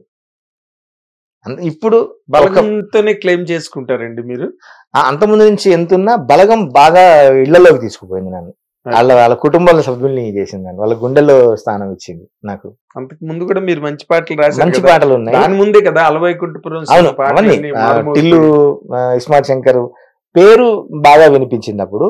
నేను మనిషిగా నన్ను అంటే ఫిజికల్ గా గుర్తుపడుతున్నారు అంటే బికాస్ ఆఫ్ బలగం. అవి కవిని చేసే ఇవి మనిషిని చేసాయంటారు. ఎగ్జాక్ట్లీ ఎగ్జాక్ట్లీ అట్లా. Good good. ఇప్పుడు అందరికి సోషల్ మీడియా చేతికి వచ్చిన తర్వాత, ఫోన్లు చేతికి వచ్చిన తర్వాత ప్రతిదీ ఇప్పుడు సపోజ్ అప్పట్లో కొంచెం ఒక ఏజ్ లో చదువుకోవాలన్నా, ఒక పని చేయాలన్నా ఈ వయసులో నీకు ఎందుకురా అనేవాళ్ళు. ఇప్పుడు అవ్వలు తాతలు కూడా రీల్స్ చేస్తున్నారు. ఒక రకంగా మంచిదే అది, వాళ్ళ లోపల ఉన్న బయటికి తీసుకొచ్చింది. అవునండి, కానీ వెగటుగా ఉంటున్నాయి కొన్ని, వెగట్గా ఉంటుంది. దాచుకోవాల్సిన అన్ని విప్పి మూసుకోవాల్సిన ఏదో ఓపెన్ గా వదిలేసిన దాచుకొని అట్లా బతున్నాం. అవునండి, అవును. అంటే మరి విచ్చలవిడితనం అయిపోయింది. విచ్చలవిడితనం అంటే చాలా నగ్నం అయిపోయింది. Social media became naked. Plus పదాలకు అర్థాలు మారిపోతున్నాయి. బిస్కెట్ అనగానే మనకు ఇంతకుముందు తినేదని తెలుసు, ఇప్పుడు బిస్కెట్ అంటే ఒక బల విసిరడం, ఒకరిని ఏదో చేయడం. అవును, లొంగ తీసుకునే ఒక ఆయుధం అయిపోయింది బిస్కెట్. మారిపోయాయి అన్ని. పిల్లికి ఇంగ్లీషు పదానికి అర్థం మారిపోయింది. ఇప్పుడు ఆ పాటే కదా అసలు ఆ బిస్కెట్ అంత పాపులర్ చేసింది. బిస్కెట్ వేసేడేనో పాట. వచ్చిండే మెల్ల మెల్లగా వచ్చిండే క్రీమ్ బిస్కెట్ వేసిండే, ఆ పాటే మొత్తం బిస్కెట్ సెన్స్ మార్చేసింది టోటల్ గా. పిల్లలతో కలిసి రీల్స్ అన్ని అది అందరూ చూస్తున్నారు. మా చిన్నోడు చూస్తాడు అటు రీల్స్, యూట్యూబ్ లో షార్ట్స్. ఇప్పుడు ఎంత వద్దన్నా వద్దు అన్న కొద్ది ఆసక్తి పెరుగుతుంది మరి అడిగి, ఇందులో ఏదో ఉంది. అవును, అదే చూస్తాడండి. ఇప్పుడు నేను తప్పను కానీ ఇప్పుడు కుర్చీ మడత పెట్టి అనేది ఉంది, దాని తర్వాత వచ్చేది బూతే కదా, అందరికి తెలుసు. అవును, అది అందరికి యాక్సెప్టబుల్ అయింది ఇప్పుడు. Acceptable correct. అందరికి అన్ని మాటలు ఓపెన్ అయిపోయి అదే అంటున్నాను, నేకెడ్ అయిపోయిందండి అంటే నగ్నం అయిపోయింది. తప్పదు, అందులో ఉంటూనే కొంత మంచిని మనం చేరవేసుకుంటూ. ఇంకా అట్లాగని ఇప్పుడు నేను రాసే పాటల్లో కూడా నేను కొన్ని సందర్భాల్లో ఇప్పుడు సిల్కు చీర కట్టుకొని చిల్డు బీరు మెరిసినట్టు అని రాసాం మనం. ఆ పాట చిన్న పిల్లలు పాడుతుంటే కూడా నాకు సిగ్గు అనిపిస్తుంటది, చిల్డు బీరు అని వీడు పాడుతున్నాడు. తప్పదు కొన్ని. అట్లాగని ఇందులో ఉంటూనే ఎంతో కొంత మెల్లిగా పోగేసుకున్నాం. నేను నాకంటూ ఒక పేరు సృష్టించడం కోసం ఒకటే పట్టుకొని ఫోక్ సాంగ్ అను, ఒక మాస్ సాంగ్ అను, అది పట్టుకొని వచ్చి ఒక ఐడెంటిటీ పెట్టుకొని అందులోకి దూరి అప్పుడు కదా నేను అవును విదిలించుకున్నాను. ఎగ్జాక్ట్లీ. మొన్న కూడా విశ్వక్సేన్ చెప్తున్నాడు కదా, తను కూడా డిటాక్స్ అయ్యాడు సోషల్ మీడియా నుంచి. చెప్పాడు అసలు ఇంకా అదే పనండి, రాత్రి పగలు అసలు అలసిపోయి ఇంటికి వచ్చినా కొంచెంసేపు అయినా అలా కళ్ళు వాలిపోతూ అది చూడడం అనేది ఇప్పుడు హాయిగా ఉందండి. మంచి ఉంది, చెడు ఉంది, ఏ రంగమైనా అంతే. కొన్ని తెలియని విషయాలు తెలుసుకుంటాం, చాలా విషయాలు ఉంటాయండి దాంట్లో. రీల్స్ లో అది ఎక్కడెక్కడో ప్రపంచ వింతలు అన్ని ఉంటాయి. అంటే డివోషనల్ కంటెంట్ చాలా బాగా డ్రైవ్ చేస్తున్నారు. అది ఒకటి చాలా మంచి మంచి మాట చెప్పారు. ఇప్పుడు కల్కి లాంటి సినిమా వచ్చి భారతం గురించి ఈ పిల్లలు చర్చించేటట్టు చేసింది. అసలు కర్ణుడు ఎవరు, అశ్వత్థామ ఎవరు. నేను ఇప్పుడు రోజు అంటే ఇంత ముందు నుంచే నాకు అలవాటు. మా చిన్నోని వాడికి ఇప్పుడు 6th క్లాస్ వాడు పడుకునేప్పుడు వాడికి ఏదో కథ చెప్పి పడుకోబెడతా. రామాయణం, భారతం, భాగవతం, వివేకానందుడు, ఏకలవ్యుడు, ఇవన్నీ చెప్తాను నేను వాడికి. వాడికి ఇప్పుడు మైథలాజికల్ గా మంచి నాలెడ్జ్ ఉంది. అదే ప్రైమరీ ఎడ్యుకేషన్. అది ఇంటి దగ్గర మంచితనం, ఎందుకు వాళ్ళు అటు వెళ్ళారు, ఎందుకు వీళ్ళు ఇటు వెళ్ళారు, ఏది చేసుకుంటే తప్పు, ఏది పోతే చెడు, అన్ని చెప్తాను వాడికి. కలికి ఆ విధంగా హెల్ప్ చేసింది. చాలా మంచి విషయాలు నేర్చుకోవచ్చు. ఇప్పుడు ఏమైపోయారంటే సార్, ప్రతి ఒక్కడు ఫిలాసఫర్ అయిపోయాడు, ప్రతి ఒక్కడు మీద అయిపోయాడు, ప్రతి ఒక్కరు తోచింది చెప్పడమే. నేను కొన్ని విషయం ఇంటికి ముందు అంటే ఇది ఎటో డ్రైవ్ అవుతుంది కానీ కొన్ని జనాలకు తెలియాలి. మీరు రచయితగా, ఒక తెలంగాణ బిడ్డగా, ఒక ఈ రోజున తెలంగాణ బిడ్డనే కాదు, ఒక పౌరుడుగా, యాజ్ ఎ సిటిజన్ ఒక బాధ్యత. ఇప్పుడు ఇంటి ముందు మా గుమ్మానికి డోర్ కి వినాయకుడి బొమ్మ పెట్టాను నేను, మా మిసెస్ పెట్టింది. అది పెడితే ఏదో రీల్ చూసాడంట మా చిన్నోడు వచ్చి, ఇంటి ముందు వినాయకుడి బొమ్మ పెట్టుకోవద్దంట, తండ్రికి కొడుకుకు యుద్ధం అవుద్దంట. అది ఎంతవరకు నిజం సార్? అయితే నేను అప్పుడు వాడికి అంటే ఇట్లా తెలియని విషయాలు, చాలా మంచి విశ్లేషకులు అని చెప్పి కాలు మీద కాలేసుకొని ఎంత ధీమాగా దిలాసగా అసలు ఇది నిజం అన్నట్టుగా వాగేస్తుంటారు చాలా మంది విశ్లేషకులు. అంటే నేను వాడికి వివరించి చెప్పా, మరే తండ్రి ఎప్పుడు యుద్ధం చేశాడు, ఎప్పుడు తల నరికాడు, బిఫోర్ ఏనుగు తల, అంటే బాలుడుగా ఉన్నప్పుడే మామూలు మనిషి ఒక మానవాకారంలో ఉన్నప్పుడే పిండి బొమ్మగా ఉన్నప్పుడు తల నరికాడు. అప్పుడు కదా వచ్చింది ఏనుగు తల. మరి ఏనుగు తల పెట్టుకుంటే తండ్రికి కొడుకు ఎట్లా యుద్ధం అవుతుంది? యుద్ధం తర్వాత కదా ఏనుగు తల వచ్చింది. అంటే ఇది రాంగ్ అని చెప్పేవాడు. అది ఇవి ఎక్కువైపోయండి. ఇది మీరు ప్రిడిక్షన్లు కుడి వైపు తిరిగి పడుకోకండి, ఎడం వైపు చూడకండి, యాలకులు పెట్టుకోండి, బ్యాక్ పాకెట్ లో లవంగాలు పెట్టుకోండి, ఇలాంటివన్నీ. ఏదైనా మీరు వెళ్తున్నప్పుడు అదేదో కనిపించకూడదని ఏదో అంటారండి. పొరపాటును కనుక అది కనిపించింది అనుకోండి, మనకి ఒక నెగిటివ్ ఈరోజు నాకు కొన్ని ఉన్నాయి సెంటిమెంట్స్. అది ఎంతవరకు ఉండాలంటే మనను డిస్ట్రాయ్ చేయొద్దు, మనం పోయే దారిని డిస్ట్రాక్ట్ చేయకూడదు, మనం డిస్ట్రాయ్ కూడా చేయొద్దు. కొంతవరకు నాకు అంటే పాజిటివ్లు కొన్ని ఇష్టం నాకు. ఈ రోజు సపోజ్ ఏదో పాట రాశాను, పెన్ను బాగా పలికింది వరుసగా అనుకోండి, అది రిఫిల్ అయిపోయినా దాచిపెట్టుకుంటాను పెన్ని. అది అది ముచ్చట, అది సెంటిమెంట్ కన్నా కూడా ముచ్చట. ఇప్పుడు చాలా మంది రాసింది నా ఫస్ట్ కారు, నా ఫస్ట్ బైక్ అని దాచిపెట్టుకుంటారు. అట్లా నేను నా ప్యాడ్లు, నా పేపర్లు, నా పెన్నులు, ఇప్పటికీ నేను ప్యాడ్ పెన్ను పేపరే, ఇందులో టైపులు ఏం లేవు. నాకు ఆ టచ్ లేనిది పాట పలకడం కూడా పలకదు. అవన్నీ దాచిపెట్టుకుంటాను. నాకు 2 పెన్నులు ఉంటాయి ఇప్పటికీ. కరెక్ట్. సెంటిమెంట్ అది వేరండి. అది మీకు ఉండే ప్రేమ వాటి మీద, ఆ ప్రక్రియ మీద. ఆ పెన్ అన్నది ఆ ప్రక్రియలో భాగం, ప్రధానమైన భాగం కాబట్టి ఇష్టం. ఈ పాట, ఈ పెన్తో ఈ పాట కదా రాసాం, మన పేరు తెచ్చింది ఎగ్జాక్ట్ అని. నేను వ్యాగనార్ నుంచి అప్గ్రేడ్ అయ్యి ఈ క్రెటా కొనుక్కున్నాను. ఆ టైంలో ఆ వ్యాగనార్ వెళ్ళిపోతుంటే నా కొడుకు ఏడ్చాడు కనిపెట్టుకుని, ఎందుకంటే 12 సంవత్సరాలు మాతో ఉంది అది. అట్లాంటి చిన్న చిన్న సెంటిమెంట్స్ అవి మనిషికి ఇంకో బలం తెస్తే, ఇంకొక కొత్త అది ఇస్తుంది. కానీ మీరు అన్నట్టుగా రీల్స్ లో వాళ్ళు చెప్పేవి బాధేస్తారండి. మామూలుగా కొన్ని మంచి పాయింట్లు ఉంటాయి, హిస్టారికల్ ఫ్యాక్ట్స్ గానీ. ఒక అబ్బాయి భగవద్గీతలోని అంతరార్థం సైంటిఫికల్ గా చెప్తుంటాడు. కొన్ని వీడియోస్ చూసాను నేను, అవి చాలా బాగుంటాయి. నండూరి శ్రీనివాసరావు గారు ఆయన అన్ని ఒక్కొక్క క్షేత్రంలో ఒక్కొక్క గ్రంథంలో చెప్తారు. తర్వాత ఇంకొక ఆయన పిటిఏ అట్లాంటి పెద్ద పేరు ఉంటది, తను కూడా ఒక్కొక్క కావ్యం గురించి చెప్తుంటాడు. పద్యం ఎందుకు రాశారు చెప్తారు. అక్కడ ఇప్పుడు పూరి లాంటి నాకు గుడిలో ఆ క్షేత్రంలో ఉన్న మహిమలు ఏంటి చెప్తారు. ఇప్పుడు ఆ పూరి క్షేత్రంలో గద్ద ఎగరదంట అని ఇట్లాంటి కొన్ని చెప్తారు. అది కాదు అసలు, ఇది ఆ జెండా గాలికి ఎదురుగా తిరుగుతుందంట అని ఇట్లాంటి కొన్ని.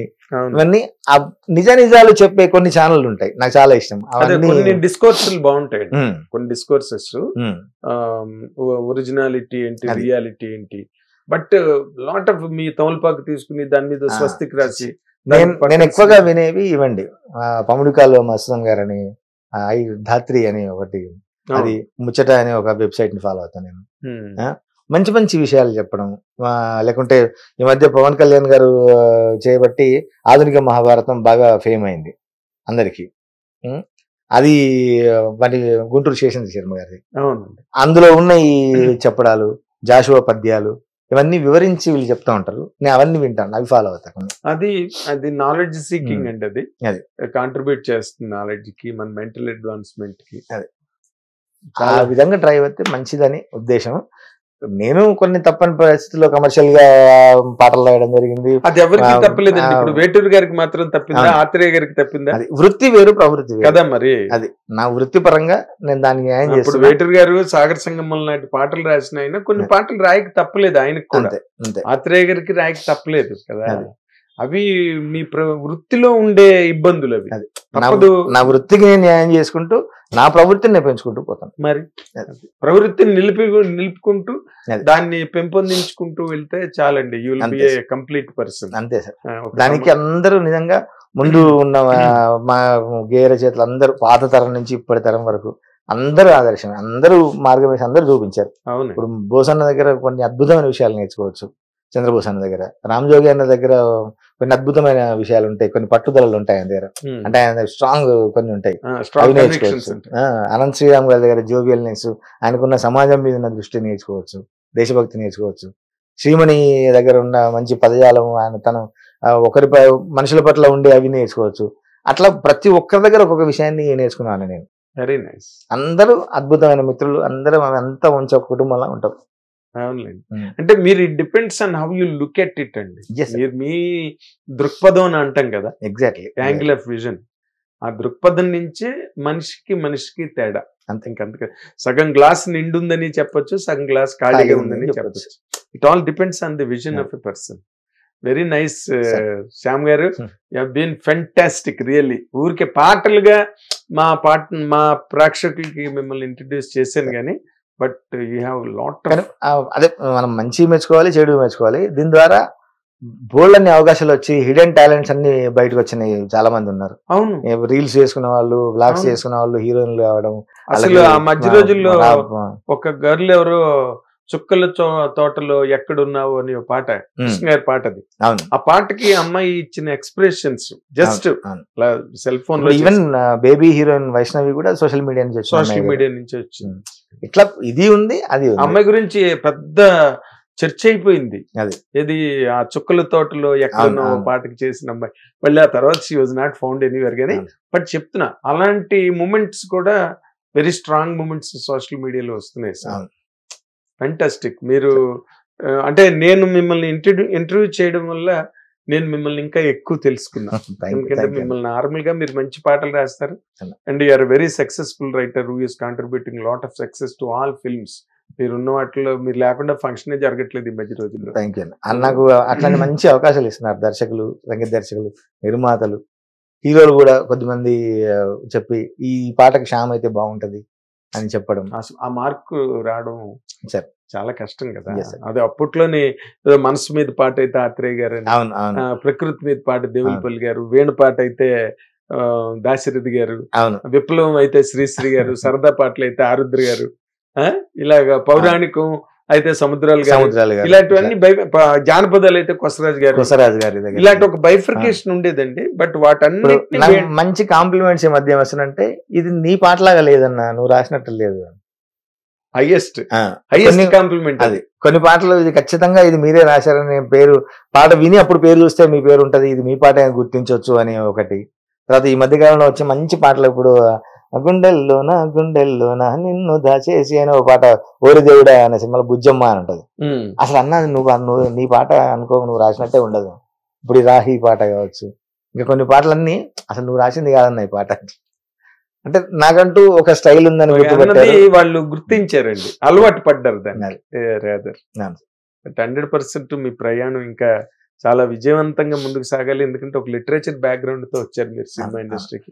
అండ్ తెలంగాణ జానపదాలు, తెలంగాణ పడికట్లు, తెలంగాణ గ్రామీణ పరిమళాలు అన్ని నింపుకుని వచ్చారు సినిమా ఇండస్ట్రీ. పెన్ నిండా అవే ఉన్నాయి మీకు. సో మీరు 100% you will travel a very long time అండి. మా హిట్ టీవీ తరఫున, మా హిట్ టీవీ ప్రేక్షకుల తరఫున, నా తరఫున కూడా really I'm wishing a very great future to you as a writer. ఏమో రేపు మళ్ళీ సంగీత దర్శకత్వాలు గట్రా ఏం చేస్తారో మాకు తెలియదు ఇప్పుడే కానీ, బట్ అవన్నీ జరిగినా కూడా సంతోషమే. ఏదైనా మీ ఉన్న పరిధిలో పనులు అవన్నీ కాబట్టి పెద్ద ఇష్యూ కాదు. థ్యాంక్ యూ సో మచ్ అన్న.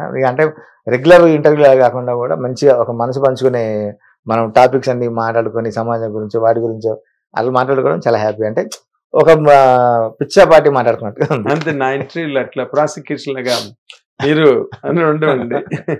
ఎందుకంటే ఇలా అయితే యూ విల్ ఎక్స్ప్రెస్ మోర్.